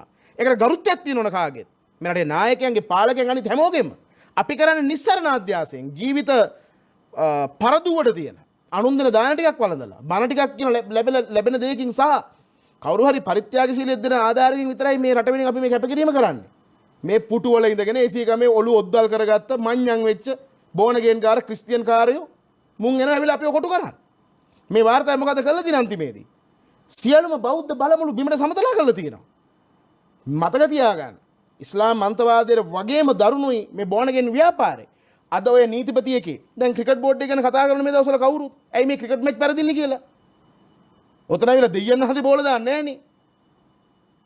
උන්ගේ ඔළුව විනාශ කරලා තියෙන මේ බෝනගෙන් කාර්යෝ. ඒ වගේම තමයි මේ නීති හදන තැන්වලත් සමහර නඩුකාරවරුත් බෝනගෙන් ක්‍රිස්තියානි කාර්යෝ. උන්ට මොනවා හරි උන්ගේ එක්ක ලිංගික ප්‍රශ්න එක්ක පෞල් ප්‍රශ්න මොනවා හරි මගුල් හින්දා. ඒ කියන්නේ ඔබ වහන්සේ නොකිය චෝදනා කරන්නේ මේ වාර්තාවට යම් පාර්ශවකින් තුන්වන පාර්ශවකින් බලපෑමක් ඇල්ලුණා කියලා. පැහැදිලිව. එහෙම නොවෙනවනම් මේක ලංකාව වෙන්න බෑ. එහෙම පාර්ශවයකින් තව පාර්ශවයකින් මේක සම්බන්ධයෙන් බලපෑමක් කළ කරලා දිනා ගන්න තියෙන දේ මොකක්ද ඔබ වහන්සේ චෝදනා කරන්නේ? මොකක්වත් නෙමෙයි. අපි දන්නවද? අපි කාටද කියන්න පුළුවන් මේක සම්පත් පිරුණු රටක්. මේ රටේ ඇත්ත වශයෙන් අපි මේ හිඟන්න වගේ දුක් විඳින ඕන જાතියක් නෙමෙයිනේ. මේ කොටහ විකුණගෙන අතන මෙතන විකුණගෙන මේ මොන නස්පැත්තියක්ද මේ අවුරුදු 5න් පාට එක හයර් කරලා අපි ජනාධිපතිතුමට වාඩි කරනවා. ඒ මිනිහගේ වටේ මොකක් හරි පිස්සු ටිකක් එකතු වෙනවා. අවුරුද්දක් යන කලින් දැන් ගෝඨාභයට මොකද වෙලා තියෙන්නේ? සර් ෆේල්ලු. එහෙම වෙන්න හේතුව මොකද්ද? දැන් කෝ වියත්මක කෝ? ඇවිල්ලා කෙලින් කරන්න එපා. සර් he can do කරන්න එපා. එහෙම කෙලින් කරන්න ව්‍යාත්මක කියන්නේ සර් ෆේල් නැහැ කියලා ඉතින්. නෑ සර් ෆේල් නැති වුණාට පොළේ මිනිස්සුන්ට දැනෙන්න එපා. දැනෙන්න දැනෙන විදිහට මේ වැට් ටික කරන්න එපා. මොකද බබ්බු නෙවෙයි මේගොල්ලෝ. මීට වඩා ස්වර්ණමය අවස්ථාවක් අපිට ලැබෙනවද? ගෝඨාභයට වඩා මිනිහෙක් ඉන්නවද මේ ඉස්ලාම් අන්තවාදී පරද්දන්න මට කියන්න? ඇයි? ඔහුත් එක්ක එකට මේ අවුරුදු 30ක තිබිච්ච යුද්ධේ ඉවර කරපු සෙන්පතියෝ ටිකක් හතර වටේ ඉන්නේ. මන් දන්නේ මුන්ට මොනව වෙලාද කියලා. මේක ආයේ මේ වන අතගා ඉන්න දෙයක් නැහැ මේකේ. මේක 20 මැච් එකක් වයි ගහලා දානවා මිසක. මේක මොනවද හුරතල් වෙන්නේ අපේ රටනේ. මේකේ කාර නිකන් ඔක එකාගේ සල්ලි වලට. හැබැයි මේවයි ඇතුලේ සල්ලි වලට ඕන දෙයක් කරන්න පුළුවන් කියලා හිතන උනුත් මේක ඉන්නවා. ඒක ඔය ආණ්ඩු කරන පවුල් වල අයගේ උදවියත් ඉන්නවා ඒවයි. කියන ඔබ වහන්සේට විශ්වාසයක් තියෙනවා ගෝඨාභය රාජපක්ෂ මැතිතුමාගේ නායකත්වයේ තුල මේ තියෙන ප්‍රශ්නෙට විසඳුමක් හම්බෙයි කියලා. එයා මේක කරන්න ඕනනේ. ඔය පුටුවේ වාඩි උනේ ඒකටනේ. එයාට මේක කරන්න පුළුවන්. ඒකට අනිත් අය අදාළ සහයෝගය දෙන්න ඕනේ. වාර්තාවට ඉක්මනින් හදන්න ඕන. ආයේ මේ කොමිෂන් කතාව ඕන නැහැ. මේ කොමිසම දාපු එකම අපරාධයක්. මට මතකයි එක්තරා පරණ කොමිසම මම කියෙව්වා. ඒකෙදි තිබුණේ මේ ඔය ප්‍රජා අයිතිය හවුසි කිරීම ගැන මොකක් හරි එක. ඒක ඔය සරත්චන්සිල්ල මහත්තයා කාලේ මේ කොමිසම් කියන ඒවා දාන්නවත් එපා. ඉවරයක් නැති උත්තර නැති ප්‍රශ්න ගොඩකට මුලක් කියලා මේ කොමිසම් දැමීම. ඔද යම් තැනකදී වර්තමාන ආණ්ඩුවට චෝදනාවක් කරනවා අපේ හැමෝටම මේ වාර්තාව සම්බන්ධයෙන්. දැන් ජනාධිපතිතුමාත් ගම සමග පිළිසඳරක් වැඩසටහන දෙකුවේ මෙම් අමදාපු කමිෂන් එකක් නෙවෙයි කියලා. දැන් වහන්සලා චෝදනා මුඛයෙන් කතා කරනවා. ඒ වගකීමත් යම් තැනකදී මේ ආණ්ඩුවට එනවද කියන කාරණේ සම්බන්ධව ගැලවෙන්න බෑ. එහෙම මගේ කාලේ නෙවෙයි අර ඒ කාලේ එහෙම ගැලවෙන්න බෑ ජනාධිපතිවරුන්ට. ඒගොල්ලන්ගෙන් පහුගිය කාලේ වෙච්ච වැරදි නිවැරදි කරන්න තමයි මිනිහෙක් පුටුවේ වාඩි කරෙව්වේ. එයා ඒක කරන්න ඕන. මේ වාර්තාවේ නිර්දේශ මොක වුණා? ඒගොල්ලන්ට මොකද මේ රටේ බුද්ධ්‍යංශයක් තියෙනවා. වැඩපිළිවෙලක් තියෙනවා. ඒ කියන්නේ යුද්ධයක් කරපු සොල්දාදු මේ සෙන්පතු වෙන රටක්. ආයේ මේ ලංකාවේ විතරක් තියෙන ආදර්ශයක් නෙවෙයිනේ මේක. ලෝකේ පුරාම ඇති වෙමින් තියෙන ප්‍රවණතාවයක්. මේ ග්ලෝබල් ටෙරරිසම්. ගෝලීය ත්‍රස්තවාදයක්. ISIS ගැන අපි කතා කරමු, බොකෝ හරාම් ගැන කතා කරමු, අල් ෂබාබ් ගැන කතා කරමු, තලිබාන් ගැන කතා කරමු, අල් කයිදා ගැන කතා කරමු, ලක්ෂායි ටොයිබා ගැන කතා කරමු. ඕනෑ ගැන අපිට කතා කරන්න පුළුවන්. හැබැයි ප්‍රශ්නේ තියෙන්නේ ඒ ලෝකෙ බිහි වුණු සියලුම ගණයින් ත්‍රස්ත කල්ලි වලට මතවාදී අවිය සපයපු සියලු කල්ලි මේ රටේ ගොඩනැගිලා ඉවරයි. ඔබ වහන්සේ කියනවා මේ කාර්යය කරන්න ඕන කියලා. මේක මොකක් වුණත්. ඒ කියන්නේ මේ වාර්තාවේ තියෙන නිර්දේශ ක්‍රියාත්මක කරන්න කියලා ඔබ වහන්සේලා යෝජනා කරන්නේ. එහෙම නැත්නම් වෙනත් ක්‍රමයක්ද ඔබ වහන්සේලා චෝදනා කරන්නේ? මේ ප්‍රහාරය සම්බන්ධයෙන් දඩුවම් කරන්නේ. දැන් අපි ගැන සඳහන් වෙලා තියෙනවානේ. බුදුබල සේනා හරි අනිත් සිංහල සංවිධාන ගැන හරි හොයන්න වෙනම කොමිසමක් ඕනනම් දාන්න. ඕන්න. හැබැයි මේ ඉස්ලාම් අන්තවාදය ගැන මොකද්ද ඉස්ලාම් කියන්නේ? මොකද්ද වහබිසම් කියන්නේ? මේ නඩුකාරවරුන්ගේ මනස පුහුණු කරලා තියෙන වෙනම එක ආකෘතියකටනේ. මේක පාරේ වාහනයක් කැප්පුණාම පොලිසියෙන් ඉන්වෙස්ටිගේට් කරන ආකාරයට මේවා ඉන්වෙස්ටිගේට් කරන්න බෑනේ. මේ ආගමික මතවාදයක්නේ. ඒකට එහෙනම් කුරානි කියවන්න ඕන, හදීස් කියවන්න ඕන, සුන්නාව කියවන්න ඕන. ඊළඟට ලෝකයේ අනිත් ත්‍රස්තවාදී කල්ලි හැදලා තියෙන්නේ කොහොමද? මේ මතවාද ව්‍යාප්ත වෙලා තියෙන්නේ කොහොමද? සරලව කිව්වොත් මේ මල වදයක් නෙමේ ඉස්ලාම්කාරයෝ. මල වදයක් නෙමේ ලෝකෙටම. ලෝකේ කොයි රටේද සාමයක් තියෙන ඉස්ලාමයෙන් වැඩි වෙච්ච තැන? මේ අන්තවාදීන් වැඩි වෙච්ච තැන. ඒකින්ද මේක තේරුම් ගන්න එපා මේ බහුබූතයෝ. ඒක තේරුම් අරගෙන එපා මේව හදන්න. එතකොට මේක තියෙන සමහර නිර්දේශ ඇත්ත වශයෙන්ම හොඳයි. මේ උත්සාහය නරක නෑ. හැබැයි මේකේ ඇතුලේ එක ගලෙන් කුරුල්ලෝ දෙන්නයි වගේ ඉස්ලාම් මොකද කෙනෙකුට මේ සරලව පේනවනේ දේශපාලන ලියවිල්ලක් කියලා දෙනවා කියලා අන්තිමට. හේතුව අදාළ වැඩේ කොලා නම් ඉවරනේ.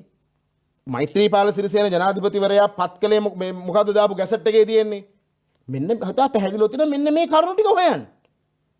හරිද? චෛත්‍යයේ කොත පලන්දන්න කිව්වනම් ඒක කරනවා මිසක ගර්භය හරන්න ඕනේ නෑනේ. කොත පලන්දන්න තියෙන්නේ. හරි? එතකොට මේ කියපු වැඩේ නොකර වෙන යා දැන් මේවයි නිර්දේශ කරලා තියෙනවා. මේ සියලුම ආගම් එකක් කරන්න. මොනවාද මේ බෞද්ධ ආගම අර ආගම මේම කියලා එහෙම එකක් ඕනේ. මේ මුළු පදනමටම ගහලා තියෙන. එහෙම නවවෙනි වගන්තත් වෙනස් කරන්න ඕන. මේ අනවශ්‍ය වැඩ කරලා තියෙන කොටස් මේක. ඒ කියන්නේ වහන්සේ කියන්නේ මේ කමිෂන් සභාව පත් කරපු මූලික හරය වෙනස් කිරීම වෙනුවෙන් නැත්නම් මාවත වෙනස් කිරීම වෙනුවෙන් අනවශ්‍ය විදියකට ඔබ වහන්සේලාගේ සංවිධානයට සහ ඔබ වහන්සේට චෝදනා එල්ල කරලා තියෙනවා කියලාද මේ නත්ති ලෝකෝ අනින්දුතෝ නේ බුදුවදන 90 මේ ලෝකේ නින්දාන වල බන්නේක් නැහැ. අපටත් මේකේ නින්දා සහගතව හරි කොහොම හරි අපි චෝදනාවට ලක් වෙනවනේ. ඒක ප්‍රශ්නයක් නෙමෙයි. කමක් නැහැ.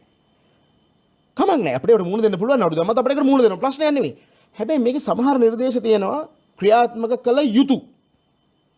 ප්‍රශ්න තියෙන්නේ ඒව ඔක්කොම බාල වෙලා තියෙනවා මේ සිංහල සංවිධාන වල ඇඟිලි දික් කිරීමෙන්. ආණ්ඩු කළ යුතු දෙයක් නේ හත්තිලා මේ අපි කරලා තියෙන්නේ. මේ රටේ බුද්ධ්‍යංශ නැද්ද? පඩි ගෙවන්නේ අම්මගේ අප්පගේ ගෙවල් වලින්ද? දේශපාලකයෝ වරප්‍රසාදික පාර්ලිමේන්තුවේ කතා කරනවා. දැන් එක മന്ത്രി කෙනෙකුට මේ නඩුවක් තියෙනවද ඉස්ලාම් ප්‍රශ්න ගැන සම්බන්ධයෙන් කතා කරලා? නඩු තියෙන්නේ මටනේ. ඇයි ඒ? මට වරප්‍රසාද නැහැ. മന്ത്രിවරයෙකුට පාර්ලිමේන්තුවේ වරප්‍රසාද තියෙනවා. පුරාවස්තුවක් වනසන තැනකට ගිහිල්ලා മന്ത്രി බැලුවොත් ඒක മന്ത്രി වරප්‍රසාදයක්. ඕන කුණු හබ්බයක් කතා කරද හැකි පාර්ලිමේන්තුවේ. දැන් ඔය ගහ අරගත්තේ බෝතල් වලින් ගැහුවා අර වයින් ගැහුවා පෑන් වලින් ඇඳ මොන්ටිසෝරි රත්න කරන වැඩ කෙරුවේ. මොකක් නැහැ නේ ප්‍රශ්නයක්. එතන ඒ වරප්‍රසාදලත් മന്ത്രി කණ්ඩායම ඒක නොකරන හින්දා තමයි උණ්ඩක් කොයි වෙලේ හරි මේක උන්ගේ ඔලු මතත් පුපුරන හින්දා තමයි මහා කරුණාවෙන් අපි මේ රාජකාරිය කෙරුවේ. ඒක අපට පැවරිච්ච ඓතිහාසික රාජකාරිය. ඔබ වහන්සේ දැන් එතන වෙන තැනකට චෝදනා කරන එක සාධාරණද? දැන් ඔබ වහන්සේට යන්න තිබුණු අවස්ථාව සගපරපුරේ කෙනෙක්මනේ අපේ හාමුදුරනේ උදුරගන්නේ. ඒක අපි කතා නොකරමු. නෑ ඔබ වහන්සේ දැන් චෝදනා කරනවා මට වරප්‍රසාද මත පදනම් වෙලා මේ පිළිබඳව සාකච්ඡා කරන්න තිබුණ දොර වැහෙනවා කියලා. හැබැයි මේ දොර වැහෙන්නේ ඉස්ලාමන්තවාදය නෙවෙයිනේ අපේ හාමුදුර ඉස්ලාමන්තවාදය ඇවිල්ලා වහනවා නෙවෙයිනේ. නෑ මේ වෙලා තියෙන්නේ මට ධර්මපාලතුමාට වෙච්ච දෙන්නේ මම මේ විඳින්නේ. ඒ නිසා ඒක ගැන අපි කතා නොකරමු. ධර්මපාලතුමාට ගහුව වෙන කවුරුත් නෙවෙයිනේ. අපේම අය. ඒ කියන්නේ ඔබ වහන්සේ කියන සැලසුම් සහගතව සිද්ධ වෙන දෙයක්. අනිවාර්යයෙන්. අපේ හාමුදුරනේ කවුරු කතා කළත් කවුරු හම්බෙන්න ගියත් අවසාන තීන්දුව ගන්නේ මැතිවරණ කොමසාරිස් තමයි. ඔබ වහන්සේ චෝදනා කරන එක සාධාරණයි. ඔබ වහන්සේට ඒ කාරණේ ඔවුන් එක්ක නෙවෙයි බේරගන්න ඕන. ඔබ වහන්සේගේ මන්ත්‍රීකම දැහැගත්ත අයගේ එක්කනේ බේරගන්න තියෙන්නේ. අපි ගැන කතා නොකරමු දසුන්. මේගොල්ලන්ගේ සමහරුන්ගේ සදාචාරය ගැන ඒවා කතා නොකරමුකෝ. ඔබ වහන්සේ කලකිරීමෙන් ඉන්නේ. කලකිරලා නෙවෙයි. කලකිරලා වඩා ධෛර්යයටපත් වෙලා ඉන්නේ. හැබැයි දැන් ඔබ වහන්සේ එක තැනකද කිව්වා මම රතන හාමුදුරුවොත් එක්ක මම එකගතාවයකට ඇවිල්ලා ඉන්නවා කියලා යම් කාල සීමාවක් තුළ മന്ത്രി ධූරිය ඔබ වහන්සේට ලබා ගන්න. අනේ ඔය කොයි සූත්‍රකාරයත් කොයි වෙලාවක හරි දර නමනෝ. අපි එතන් ඉවසමු. ඔය සූත්‍ර ආදී නූල් සූත්‍ර ඔහම අදිනේ උන් ඉන්නවනේ. උන් දන්නේවනේ අන්තිමට උන්ගේ බෙල්ලට තොණ්ඩු වැටෙනකම්. උන් හිතන් ඉන්නවා හරි දක්ෂයෝ කියලා. එහෙට අදින්න මෙහෙට අදින්න මුල අමතක කරන මේ පව්කාරයෝ ගැන අපි වෙලා මිඩම් කරන්න ඕනේ නැහැ. අවසානයේ අපේ හාමුදුරුවෝ දැන් ඔබ වහන්සේලා මේ අවසන් වාර්තාවේ යම් තැනක තියෙන නිර්දේශ ඔබ වහන්සේ කියනවා හොඳයි කියලා. හැබැයි දැන් ඔබ වහන්සේ නරකයි කියලා අයින් කරන නිර්දේශ ටික තියෙන්නේ සිංහල සංවිධාන ටික ජාතික සංවිධාන ටික කරන චෝදනාවද? එපමණක් නෙවෙයි. සමහරක් දේවල් දැන් උදාහරණයක් විදිහට මේක අධ්‍යාපනය සම්බන්ධයෙන් කියන කාරණාවලදී මේගොල්ලන්ට මම දන්නවනේ ඔය ඉස්ලාම් අන්තවාදය ගැන කතා කරන මිනිස්සු මේ ඉස්ලාම් ගැන මේ ආසියාවේ ඔය අන්තවාදය ගැන කතා රෝහාන් ගුණරත්න කියලා ඉන්නවා එක්කෙනෙක්. පිස්සෙක් මට අනුවන පිස්සෙක්. හැබැයි මේගොල්ලන්ගේ ලොකම න්‍යායාචාරය ඒගොල්ලෝ තමයි. සිංගප්පූරුලා පඩි ලබන. කලින් කව බුදුබල සේනාව තහනම් කරන්න ඕනේ කියලා මේ පිස්සා. මෙහෙමයි ඉන්ටර්නෙට් එකට ගියාම දැන් ඕන නිර්දේශයක් හදත හැකි. මේක සමහර නිර්දේශ තියෙනවා සිංගප්පූරුවේ කොහොමද වෙන්නේ. ඉතින් ඒව අරගෙන සිංහලට පරිවර්තනය කළා මේ උද්දෘත වලින්ම සමහර ඒවා කියන්න පුළුවන් Google Translation කියලා. අපි නොදන්න ලයිව් කියලා තමයි කියන්න තියෙන්නේ. හරි. දැන් ඔබ වහන්සේලා අවසානයේ නිර්දේශයක් හෝ වේවා යම් ක්‍රමවේදයක් හෝ වේවා මේ සැබෑ චූදිතයන් හොයන්න සැබෑ වරදකරුවන් හොයන්න ඔබ වහන්සේලා යෝජනා කරන ක්‍රමවේදය මොකක්ද? මෙහෙමයි. මේ කොමිසමෙන් වඩා හොඳ දෙයක් නේ බලාපොරොත්තු වෙන්නේ. රටේ බුද්ධ්‍යංශ වඩා මැනවින් අපේ රටේ බුද්ධ්‍යංශේ මොසාඩ් එකට වඩා එහාගේ බුද්ධ්‍යංශයක්. ඒකට රෙස්පෙක්ට් කරන්න ඕන අපි. ප්‍රශ්නේ තියෙන්නේ මේ බූරු දේශපාලකයන්ගේ. ඒ නිසා ඒ බුද්ධ්‍යංශ කියනවා නම් මෙන්න කාරණා කියලා ඒකට අනුව අපරාධ නීතිය යටතේ වැඩ ටික කරන්න පුළුවන්. මම දෙකක් යෝජනා කරනවා. එකක් තමයි විධිමත් ලෙස මේ කිසිම දෙයකට සම්බන්ධ නොවුණු වෙනම CID ඉහළ දැනුමක් තියෙන CID කණ්ඩායමකට මේක බාර දෙන්න ඕන ජනාධිපතිවරයා මාස 2ක් 3ක් ඇතුළත ඉතා ඉක්මනින් මේක නැවත මේ සමස්ත සිද්ධිය මොකද ජීවිතවලට යත තියන කාගේ හරි ඒක වරද්දන්න බෑ. වරද්ද ගන්න නැතුව වෙනම CID කණ්ඩායමකට දීලා මේකේ මුල මැද අග ඔක්කොම හොයන්න ඕන. හොයලා ඒ නිර්දේශය ගන්නවා. අනෙක් පැත්තෙන් මේ වහබ්වාදය ඇතුළු මේ සියල්ල ගැන හොයන්න විශේෂඥ මණ්ඩලයක්. ඒක සියලු ආගමිකයෝ එකතු වුණාට කමක් නැහැ. හැබැයි ඒකදී ප්‍රයොරිටි දෙන්න ඕන බෞද්ධයන්ට. මොකද 70% බෞද්ධයෝ මේ රටේ. ඒතර විශේෂඥ ඔබතුමා හිතන්න මේ රටේ විශ්වවිද්‍යාල පද්ධතියක් තියෙනවා. අරව තියෙනවා මේව තියෙනවා. දැන් මන් දන්නේ දොරමඩලාවක් තිබුණා මේ. කවදාකවත් ඇවිල්ලා අපිට දුන්නේ විනාඩි 5ක්. දොරමඩලාවේ කතා කරන ඉස්ලාම් අන්තවාදය ගැන. මොකෝ අපි මේ නිගන්ටයෝද? නෑ ඔබ වහන්සේ දීලා දෙනවා. නෑ මම කියන්නේ ඒගොල්ලොත් මේව දැනගන්න ඕන. නිකන් සුගුරුත්තම් බයිලා කතා කරන ඔය කොයි එක රැකෙන්නත් මේ රට රැකෙන්න එපා. එතකොට ප්‍රාමාණිකව අවබෝධයක් තියෙන දැනුගත් විද්වත් මණ්ඩලයක් මගින් මේ ආගමික ඉගැන්වීම් වලින් අනාගතයට වෙන විනාශය ගැන සෙවීම සඳහා වෙනම විශේෂඥ මණ්ඩලයක් පත් කරන්න ඕන. එතන ඒගොල්ලෝ කියයි මේ කොමිසමේ තියෙන ඒවා මේ අත්පොත් සංවිධාන වලින් ගහලා තියෙන පොත්පත් දැන් කුරානම තියෙනවා මං හිතන්නේ 8කට වැඩි. තවහීද් කුරාන වෙනම තියෙනවා, ජමාත් ඉස්ලාම් කුරාන වෙනම තියෙනවා. මේක දසුන් අද කිව්ව කියලා මතක තියාගන්න, මේක සුඩානයක් වෙනවා. මොකද අවසානයේ මේ ආගමික කල්ලිත් ගහ ගන්නවා. දෙවියන් ගාවට ඉක්මනින් යන්න. දැන් අපේ ඉක්මන නිවන් දක්වන සංවිධානය තියෙන ලංකාවේ. එන්නේ අපේ ආශ්‍රම ඉක්මන නිවන් දකින්න පුළුවන්. අපේ ආශ්‍රම ඉක්මන නිවන් දකින්න පුළුවන්. ඉතින් ගෑනු ගිහලා කන කරා බරන. දැන් අපේ අන්තවාදයක් නැහනේ. අපේ තියෙන බෞද්ධයාගේ තියෙන එකම අන්තවාදය තමයි ඕන්නම් ගෑණි දාලා ගිහිල්ලා මිනිහා මහාන වෙයි. හාමුදුරු කෙනෙක් නම් පන්සලේ දායකව අතල්ලා ගිහලා ඒත් කැලේ ගල් ගුහාවක භාවනා කරා. උතනින් එහාට සූසයිඩ් කරගන්න යන්නේ බෞද්ධයෝ. ආගම වෙනුවෙන්. අන්තවාදය ඇටියට. ඒ වගේ මේ ආගමික කල්ලි වලක් තියෙන මහා තරංගයක්. මේක කළ ගන්නකොට නොදැනීම අපි ඒකේ ගොදුරු බවට පත් වෙන එක මහා ඛේද වාචකයක්. ඒක හින්දා මේක නතර කරන්න ඕන. ඒ නිසා විශේෂඥ මණ්ඩලයක් මේ රටේ කිසිම විශ්වවිද්‍යාලයක් මතක තියාගන්න. අද ඇමරිකාවේ ලෝකෙ දියුණු රටවල් හැම රටකම විශේෂඥ මණ්ඩල පත් කරලා තියෙනවා. දැන් සමයාන්තර දර්ශන උගන්වනවා අපේ රටේ විශ්වවිද්‍යාලවල. හැබැයි මොන විශ්වවිද්‍යාලේ කොයි මහාචාර්යද මගේ අම්මේ කතා කරන හැබැයි එක කැපකිරීම නැහැ. කැපකිරීම නැහැ. කයි වාරු කාර්යෝ න්‍යාය දොඩනවා කටින් බතල හිටවන්න එමටයි.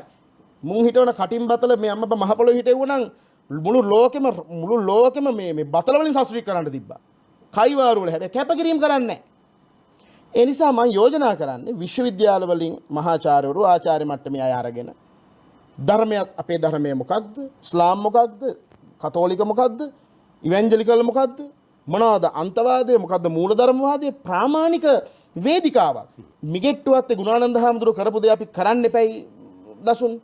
මිගෙට්ටුවත් හාමුදුරුවෝ දැන් මේ බලන්න මේ මම මේ ගෙනා මම ධර්මපාල කියන පොත. මම ආරාධනා කරනවා මේ රටේ මිනිස්සුන්ට මේ පොත කියවන්න කියලා.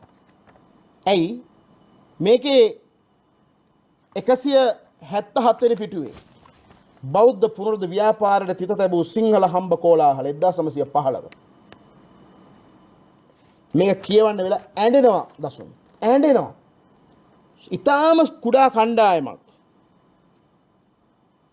සිංහල බෞද්ධයන්ගේ පෙරහැරට ගැහුව මුස්ලිම් අය සුද්ධ කළේ. සුදු ආණ්ඩුව තියෙනකන් සිංහල වල උස්සන්න දුන්නේ නැහැ. එදා සිංහල බෞද්ධ පුනරුද්ධ ව්‍යාපාරය බිමට සමතලා කරන්න ඒ මුස්ලිම් ආක්‍රමණිකයාගේ පිහිට ලබාගත් මේ සුද්දෝ. එදා 1915 දී වෙච්ච දෙයමයි අද මේ වෙන්නේ. එදා ඔබ මේක ඇත්තට මට හිතෙනවා ඒ 1915 වෙච්ච දේද කියලා. මේ ඔක්කොම තියෙන මේ කතෝලික පල්ලිය ගැන විතරක් නෙවෙයි කතෝලික කාන්තාවෝ.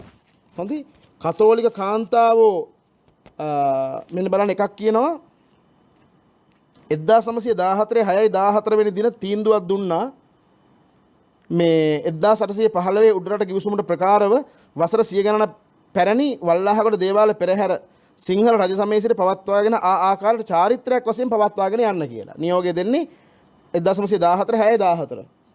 මෙම උසාවි තීන්දුවට විරෝධය පළ කර මහනුවර මහා ඒජන්ත තැන ඊට එරෙහිව නීතිපතිවරයා මගින් ශ්‍රේෂ්ඨාධිකරණ අභියාචනයක් ඉදිරිපත් කළේ. දැන් වෙලා තියෙන්නේ මොකද්ද? කොමිසමක් දැම්ම දැන් නීතිපතිට දිනවා. නීතිපති පිස්සුවක් කියලා මොකෝ වෙන්නේ? අපි ඔක්කොම ආපහු හිරේ. මොනෝ කොල්ලයි මේ? විකාරයක් නේ මේක. දැන් ජනාධිපතිතුමා කියන්න ඕන රටට මම මේ නිර්දේශ අයින් කරනවා.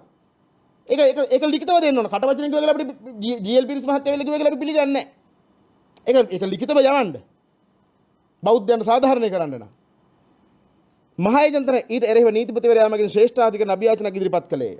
අභියාචනයේ විභාග කළ සම්පායෝ හා ෂෝ ශ්‍රේෂ්ඨාධිකරණ විනිශ්චයකරුවෝ 1915 2/15 වෙනි දින දිසා විනිසුරු තීන්දුව නිෂ්ප්‍රභ කරමින් තීන්දුව දුන්න. අවසානයේ මොකද කියන්නේ? ශ්‍රේෂ්ඨාධිකරණයේ තීන්දුවෙන් උද්දාමයටපත් වූ මරක්කල ජනතාවගේ හැසිරීම බෞද්ධයන්ගේ කෝපයට හා චිත්ත පීඩාවට හේතු විය. ශ්‍රේෂ්ඨාධිකරණයේ දුන් තීන්දුවට විරුද්ධව බස්නායක ඇලිකේවල මහතා රාජාධිකරණ අභියාචනයක් ඉදිරිපත් කළේය. මේද හම්බ ජනයාගේ විරෝධයට හේතු වූයෙන් ඔවුන් තව තවත් සිංහල බෞද්ධ ජනතාවට හිරිහැර පීඩා ගෙන දාන ප්‍රකෝපකාරී ක්‍රියාවල නිරත විය. ඔය විදිහට දිගින් දිගටම දාලා කොළඹ කෝලාහලයේ දක්වා මේ සිංහල බෞද්ධයන් පමණක් නොව දෙමළ හිඳු ජනතාවටද ඔය අර කෑල්ල කියන්න හොඳ නෑ නේද? ජනයාගේ විරෝධය එල්ලවිය. කතරගම දේවාලය පෙරහැරට ගහලා තියෙනවා. මෙන්න බලන්න. එකපාරක් දැන් මේ ඊපෙරද අපි ගෙනිච්ච මොකද මතවාදේ? ඔය අලුත්ගම සිද්ධියේදී අපි මම කිව්වා උඹලා ආපහු දිගින් දිගට භික්ෂුන් වහන්සේලාට හිරියාර කළොත් සිවුරු වලට කෙල ගැහුවොත් හරක් කොළු ගෙනල්ලා පන්සලේ දැම්මොත් නිල් වතුර බාල්දි වලින් හාමුදුරුවෝ නෑවුවොත් සහ අනිත් පොඩි දරුවන්ට හිංසා පැමුණෙව්වොත් නීතිය පොලිසියෙන් ක්‍රියාත්මක නොකළොත් දේශපාලන බලහත්කාරයට මැදිහත් වෙලා සිංහලයෝ තලාපෙලා දානවා නම් අපට ප්‍රජාතන්ත්‍රවාදීව කරන්න තියෙන එකම එක දෙයයි උඹලගේ ව්‍යාපාර වර්ජනය කිරීම විතරයි. එහෙම වුණොත් උඹලට අබසරණයි. මොකද අබසරණයි කිව්වේ? අපි සිංහලයෝ ගිහිල්ලා ව්‍යාපාර වර්ජනය කළොත් ඒගොල්ලෝ පාළු වෙනවා. මෙන්න 915 කළා නැද්ද මිනිස්සු? මේ නිසා ලංකාවේ සමස්ත සිංහල බෞද්ධ ජනතාව පමණක් නොව කොළඹ සිට පුත්තලම දක්වා වූ මුහුදු ප්‍රදේශයේ හා තදාසන ප්‍රදේශවල කතෝලික හා කිතුළු සිංහල ජනතාවද හම්බ ජනතාවට එරෙහි වෙමින් මරක්කල කඩවලින් බඩු මිල දී ගැනීම නවතා දැමූහ. ඔවුන් සමග ගනුදෙනු කිරීමද නවතා දැමූහ. මෙම භාණ්ඩ වර්ජනයේ කෙතරම් බලගත වූයේ දෙයක් මෙම ප්‍රදේශවල ඉසු මරක්කල වෙළඳුන්ට එම ප්‍රදේශ අතහැර යාමට හේතු විය. මේ 1915 මේවා හරියට ක්‍රියාත්මක නොවුනොත් අපි කරන්නෙත් ඒකම තමයි. හරි. අපි අම්තරණ දැන් අවසන් විනාඩි කිහිපය තුල අපි ඉන්නේ. දැන් ඔබ වහන්සේලා සඳහන් කරනවානේ දැන් ඔබ වහන්සේ සඳහන් කරන වහබ්වාදයේ අන්තවාදයේ ඉස්ලාම්වාදයේ මේක තමයි යම් තැනක අර්බුදයක් නිර්මාණය වෙන්න හේතුව කියන කාරණය. බුදුහාමුදුරුවෝ දේශනා කරලා තියෙනවා උපතින්ම කෙනෙක් වසලෙක් වෙන්නෙත් නැහැ බ්‍රහ්මණයෙක් වෙන්නෙත් නැහැ. කවුරු හරි මේ ලෝකෙට බිහි වෙනවා නම් බිහි වෙන්නේ සමහර වෙලාවට මුස්ලිම් අම්මා කෙනෙක්ගේ කුසෙන් වෙන්න පුළුවන්, ද්‍රවිඩ අම්මා කෙනෙක්ගේ කුසෙන් වෙන්න පුළුවන්, බෞද්ධ අම්මා කෙනෙක්ගේ කුසෙන් වෙන්න පුළුවන්. සමහරවිට යම් තැනකදී ඔක මාරු වුණොත් ඉස්ලාම් අම්මගේ කුසෙන් බිහි වෙච්ච කෙනා බෞද්ධ අම්මට ආවොත් එimhe සමහරවිට උන් බෞද්ධ වෙන්න පුළුවන්. අපි අමුතුනේ බහු ආගමික බහු සංස්කෘතික රටක්. සියලු දෙනා එකා වගේ ඉන්න ඕන තැනක්. අපි කතා කරන්නේ එහෙම සාමූහිකත්වයක්, සමගියක්. අපි අමුතුනේ දැන් ඔය කියන කාරණාත් එක්ක අපි මේ සමගිය ගොඩනගා ගන්න හරි සාමූහිකත්වයේ ගොඩනගා ගන්න හරි කොතනද තියෙන්නේ දොරක් විවෘත වෙලා. සමහරවිට ඔබ වහන්සේ කතාව ඇතුලේ කියන්න පුළුවන් කෙනෙකුට එහෙම දොරක් පේන්නෙම නැහැ කියලා. ඔබ වහන්සේට පේන දොරක් තියෙනවද? මම ලස්සන කතාවක් කියන්නද? දැන් බොහොම ප්‍රසිද්ධ බමුණෙක් හිටියා අස්සලායන කියලා. මේ අස්සලායන කියන බමුණ හිතාගෙන හිටියා ඒගොල්ලෝ තමයි උසස්. ඒගොල්ලෝ තමයි වර්ණවත්. ඒගොල්ලෝ තමයි ඉහළම. දැන් මේ ඉස්ලාම් අන්තවාදී හිතන් ඉන්නේ එහෙමනේ. ඒගොල්ලන්ගේ එකම දෙවියයි. ඒ දෙවියන්ට ඔක්කොම අවනත වෙන්න ඕන, ඔක්කොම කීකරු වෙන්න ඕන. ඒ දෙවියන්ට සියල්ලම යටත් වෙන්න ඕන, අනිත් සියල්ලම පහත් කියලානේ දැන් මේගොල්ලෝ කියන්නේ. ඒ වගේම බමුණෙක් හිටියා එදා. එදා අහනවා බුදුහාමුදුරුවෝ අහනවා මේ අස්සලායනගෙන් වර්ණ ભેදවාදය ගැන. අස්සලායන උඹ දැකලා තියෙනවද ස්ත්‍රීන් ඔසප් වෙනවා? ඒ වගේම ස්ත්‍රීන් පුරුෂයන් එක්ක ලිංගිකව එකතු වෙනවා. ස්ත්‍රීන් ගැප් ගන්නවා. ගැප්ගත් ස්ත්‍රිය දරුවන් වදනවා. දැකලා තියෙනවද උඹ අස්සලායන? අස්සලායන පිළිතුරු දෙනවා ඔව් මම දැකලා තියෙනවා. ගෞතමීනි මම දැකලා තියෙනවා. එහෙනම් අස්සලායන උඹේ ඇදහිල්ල අමූලික බොරුවක්. ස්ත්‍රීන් දරුවන් වදනවා ඇහැට පෙනිපෙනි. උඹලා කොහොමද කියන්නේ ਸਰව බලධාරියා මිනිසු මැව්වාය කියලා? මහා බ්‍රහ්මයාගේ මුඛයෙන් බමුණන් මැව්වාය කියලා. උඹලගේ ආගමේ උගන්වනවා නම් එයින් කර තිබෙන්නේ අර ශ්‍රේෂ්ඨ මහා බ්‍රහ්මයාගේ මුඛය ස්ත්‍රියගේ යෝනියට සමාන කිරීමක් නොවේද? එදා බුදුහාමුදුරුවෝ ජාතිවාදයට ආගම්වාදයට පහර දුන්නේ මෙහෙමයි. එතකොට මම ඔබට කියන්නේ මේ සර්වාගමික බහුජාතික මේ මල කෝලමක් ගැන දැන් මේ මල්ටි කල්චරල් සොසයිටි එක ගැන කතා කරනවානේ. එහෙම වෙන්න හේතුවක් තියෙනවා. මොකද ඔය රට පාලනය කරන ගොඩක් නායකයන්ගේ පවුල් මල්ටි කල්චරල්නේ. ඒගොල්ලන්ගේ පවුල් මල්ටි කල්චරල්. පුතා ලාන්සි ගෑණියෙක් බැඳලා, ඊළඟ එක කතෝලික ගෑණියෙක් බැඳලා, ඊළඟ එක තව කවුරු හරි එකක් බැඳලා. ඉතින් උන් හිතනවා මේ ගෙදර පවුල වගේ රට තියෙන්න ඕනේ. හොඳට තියෙයි. මේක සර්වාගමිකච්චාරුවක් නෙමෙයි. මේක සිංහල බෞද්ධයන් එකම රට. ත්‍රිපිටක බුද්ධ වචන අවුරුදු 2500 ගණන් ආරක්ෂා කරපු. ඒ නිසා ඒ බෞද්ධ උරුමය, ඒ අනන්‍යතාවය අර කාදිනතුමා කියනවා වගේ ඒක පිළි අරගෙන ඒකට ගරු කරලා මේකේ ඉන්න. එදා සුද්ධ කරේ සුද්ධ මොකද්ද කළේ? මම ඒ වචනේත් කියලා ඉන්නම්. මේ කළු සුද්ධ කරන්නෙත් ඒකමයි. මේ කළු සුදු තන්ත්‍රය ඉවර කරන්න ඕන ඉස්සලා මේකේ. මේගොල්ලන්ට බලය දීලා මුංගෙන් මොකද්ද මෙන්න කියනවා 180 පිටුවේ. සියයට විජිත පාලනය පහසු කර ගැනීම සඳහා රටක මහජාතියට එරෙහිව සුළු ජාතිය සවි බල ගැන්වීම යටත් විජිත පාලකයන්ගේ ප්‍රතිපත්තියයි. ඉතින් එදා ඒ සුද්දගේ කළු සුද්දම නෙමෙයි ඉන්නේ තාම. අද ගෝඨාභය නෙමෙයි මං ඔය හෙට රටිපුටුවේ වාඩි වුණත් මුන් එක මේක කරන්න එක ලේසි නෑ. ඇයි? ආණ්ඩුව ඇතුලේ ආණ්ඩු. නිලධාරීන් කොටසක් එක්ක යනවා එංගලන්තෙට, කොටසක් එක්ක යනවා වෙන කොහේ හරි. ගිහපුවම අම්මට සිරි සිංහල තමයි කතා කරන්නේ සිංහල. හැබැයි ඇඳුමද හැම එකම යුරෝපි. ඒකනේ ධර්මපාලතුමා කිව්වේ මතක තියාගන්නලා සුද්ධ මේ රට දාලා යනවා. හැබැයි යන්නේ උන් නිකම්ම නෙමෙයි. උන් වගේ කළු සුදු 20000 බෝ කළාට පස්සේ උන් තමයි මේ රට පාලනය කරන්නේ. උන් කියාවි ಜಾති භාෂා ආගම් බේ දෙපා කියලා. එහෙම කියලා බලගේ පන්සල් වලට පල්ලි කෝවිල් හදාවි. ලස්සන. ඉතින් ඒකම නෙමේ වෙන්නේ.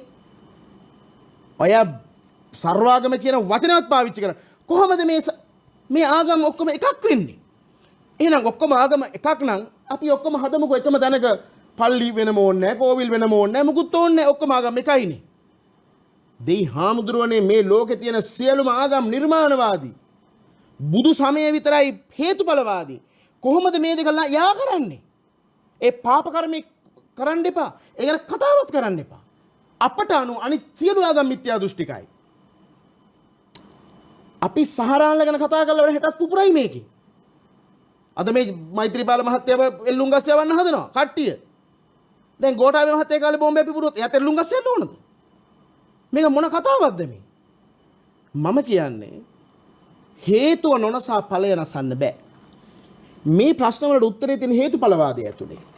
සහරාල බී වෙන්නේ හේතුවක් නැත්තම් අපි නසන්න ඕන හේතුව අවාසනාවට මහ ලොකු බෞද්ධ රටලු මැතිවරණ කාලේට අරකට මේකට සංඝයා වහන්සේලා ධාතු කරඩු වගේ උස්සගෙන යනවා. හැබැයි ප්‍රශ්න වලට විසඳුම් හොයාගන්නදී සංඝයා වහන්සේලා නිකන් දෙහැටි දණ්ඩ වගේ.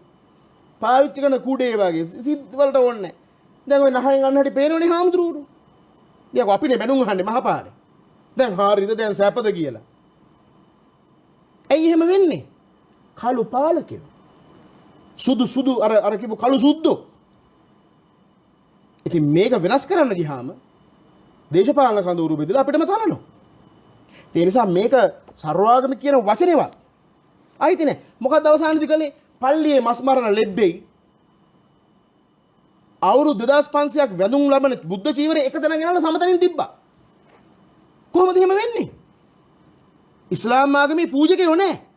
ඉන්නේ පල්ලිවල බාරකාරයෝ. අපේ දරුවලා උන්ට වන්දවනවා. මොකටද? උන්ගේ දරුවෙක් අත උන්ට වඳින්නේ. උන් වඳින්නේ දෙවියන්ට විතරයි. මොන විකෘතියක්ද මේ? ඒක ජාතිවාදයක් ආගම්වාදයක් නෙමෙයි. ඒක බුදුහාමුදුර අපිට පවර අපි කවදා හරි පාරමී පුරලා බුදු වෙනකන් හෝ මොනවා හරි බෝධියකින් නිවන් දකින්නකන් බෝධිසත්ව චර්යාවෙන් ඉපදීපදි මෙරි මේකට මුහුණ දෙනවා. අපි අවසන් වෙනාට කීපය තුළ අපේ හාමුදුරනේ ජාතික සංවිධාන තුලින් විමුක්ත වෙලා සමහරලාට මේ ප්‍රශ්න වලින් නිදහස් වෙලා අනේ මේ ඔබ වහන්සේ වනවාසී වුණොත් හොඳයි කියලා කොතරකදවත් හිතලා නැද්ද? අවසාන ප්‍රශ්නේ මගේ. අනන්තවත් එහෙම හිතනවා පෘථග්ජනයිනේ. හැබැයි ඒක යුතුයකම නෙමෙයි. මම උපන් ජාතියට මට මේ ඒ සංසාරිකව ලැබිච්ච පුරුද්දක් ඇති. අපි කවුරුත් ඩියුටිය කරන්න එපා. මිගෙට්ටුවත් හාමුදුරුවෝ 1845 බයිබලෙන් ආව තර්ජනයක් 818 විමුක්ති අරගලේ පෙරදුනා. මිගෙට්ටුවත් හාමුදුරුවෝ මොකද්ද කළේ? 818 විමුක්ති අරගලේ පරාජය වුණාට පස්සේ එංගලන්තෙන් ආව ගොගොල් කියලා පූජකේ. ඒ ගොගොල් කියන පූජකයා ඇවිල්ලා බුද්ධ ධර්මයේ තියෙන ਸਰව අසුභවාදය කියලා විශාල පොත් කන්දක් ලියලා බෞද්ධයෝ ඔක්කොම ක්‍රිස්තියානි ආගමට හරවන්න කියලා වැඩපිළිවෙලක් ගෙනිච්චා. මිගෙට්ටුවත් හරු කල්පනා කළා මේ වැඩපිළිවෙලට විරුද්ධව අපට සේනා සංවිධානය කරන්න අමාරුයි. ඇයි? සුද්දගේ ආණ්ඩුව ඒ බයිනෙත්තුව බලවත්. ඔබ දන්නවද? මිගෙට්ටුවත් හාමුදුරුවෝ කොටහේන දීපදුත්තාරාමේ ඉඳලා ගාල්ලේ විජයාලෝක පිරිවෙනට දුම්කොළ වෙලෙන්දෙක් වගේ වෙස්වලාගෙන ජටාව බැඳගෙන සිවුරු මිටිය දුම්කොළ මිටිය ඇස්සේ ගහගෙන පාපැදිය පැදගෙන අනන්ත වාර ගණනක් ගිහිල්ලා තියෙනවා මූදුබඩ මාර්ගෙන් ගාල්ලට. එහෙමයි හාමුදුරුවෝ මේ බෞද්ධ පදනම රැක ගන්න වැඩ කෙරුවේ. එදත් සිංහල බෞද්ධයි කියන උන් මිගෙට්ටුවත් හාමුදුරන්ට ගැහුවා. උන්වහන්සේ වාද පහක් කළා. ඒ වාද පහම දිනුවා පංචමහා වාදයේ නමින්. එදා බයිබලෙන් ආපු තර්ජනය ආද කුරාණෙන් ඇවිල්ලා තියෙනවා. එහෙනම් අද මොකද කරන්න ඕන? අපට ඇඟිලි දික් කරගෙන ඉන්න එක නෙමෙයි. අපටත් වඩා ප්‍රබුද්ධ ලෙසින් වැඩ කළ හැකි, කතා කළ හැකි භික්ෂු පරපුරක් තැනීම වෙනුවෙන් මේ රටේ මිනිස්සු වැඩ කරන්න ඕන. පාලකයෝ ඒවට අවශ්‍ය පහසුකම් හදන්න ඕන. 88 රියම් පිළිම වලට බුද්ධ ධර්ම රකින්න බෑ, මේ ජාතිය රකින්න බෑ. ලෝකේ ලොකුම චෛත්‍ය හදලා මේක රකින්න බෑ. ගොඩනැගිලි හදන එක නෙමෙයි හපංකම.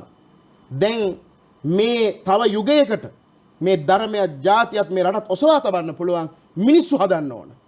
ඒ මිනිස්සු හැදෙන්නේ නැහැ නේ රටේ.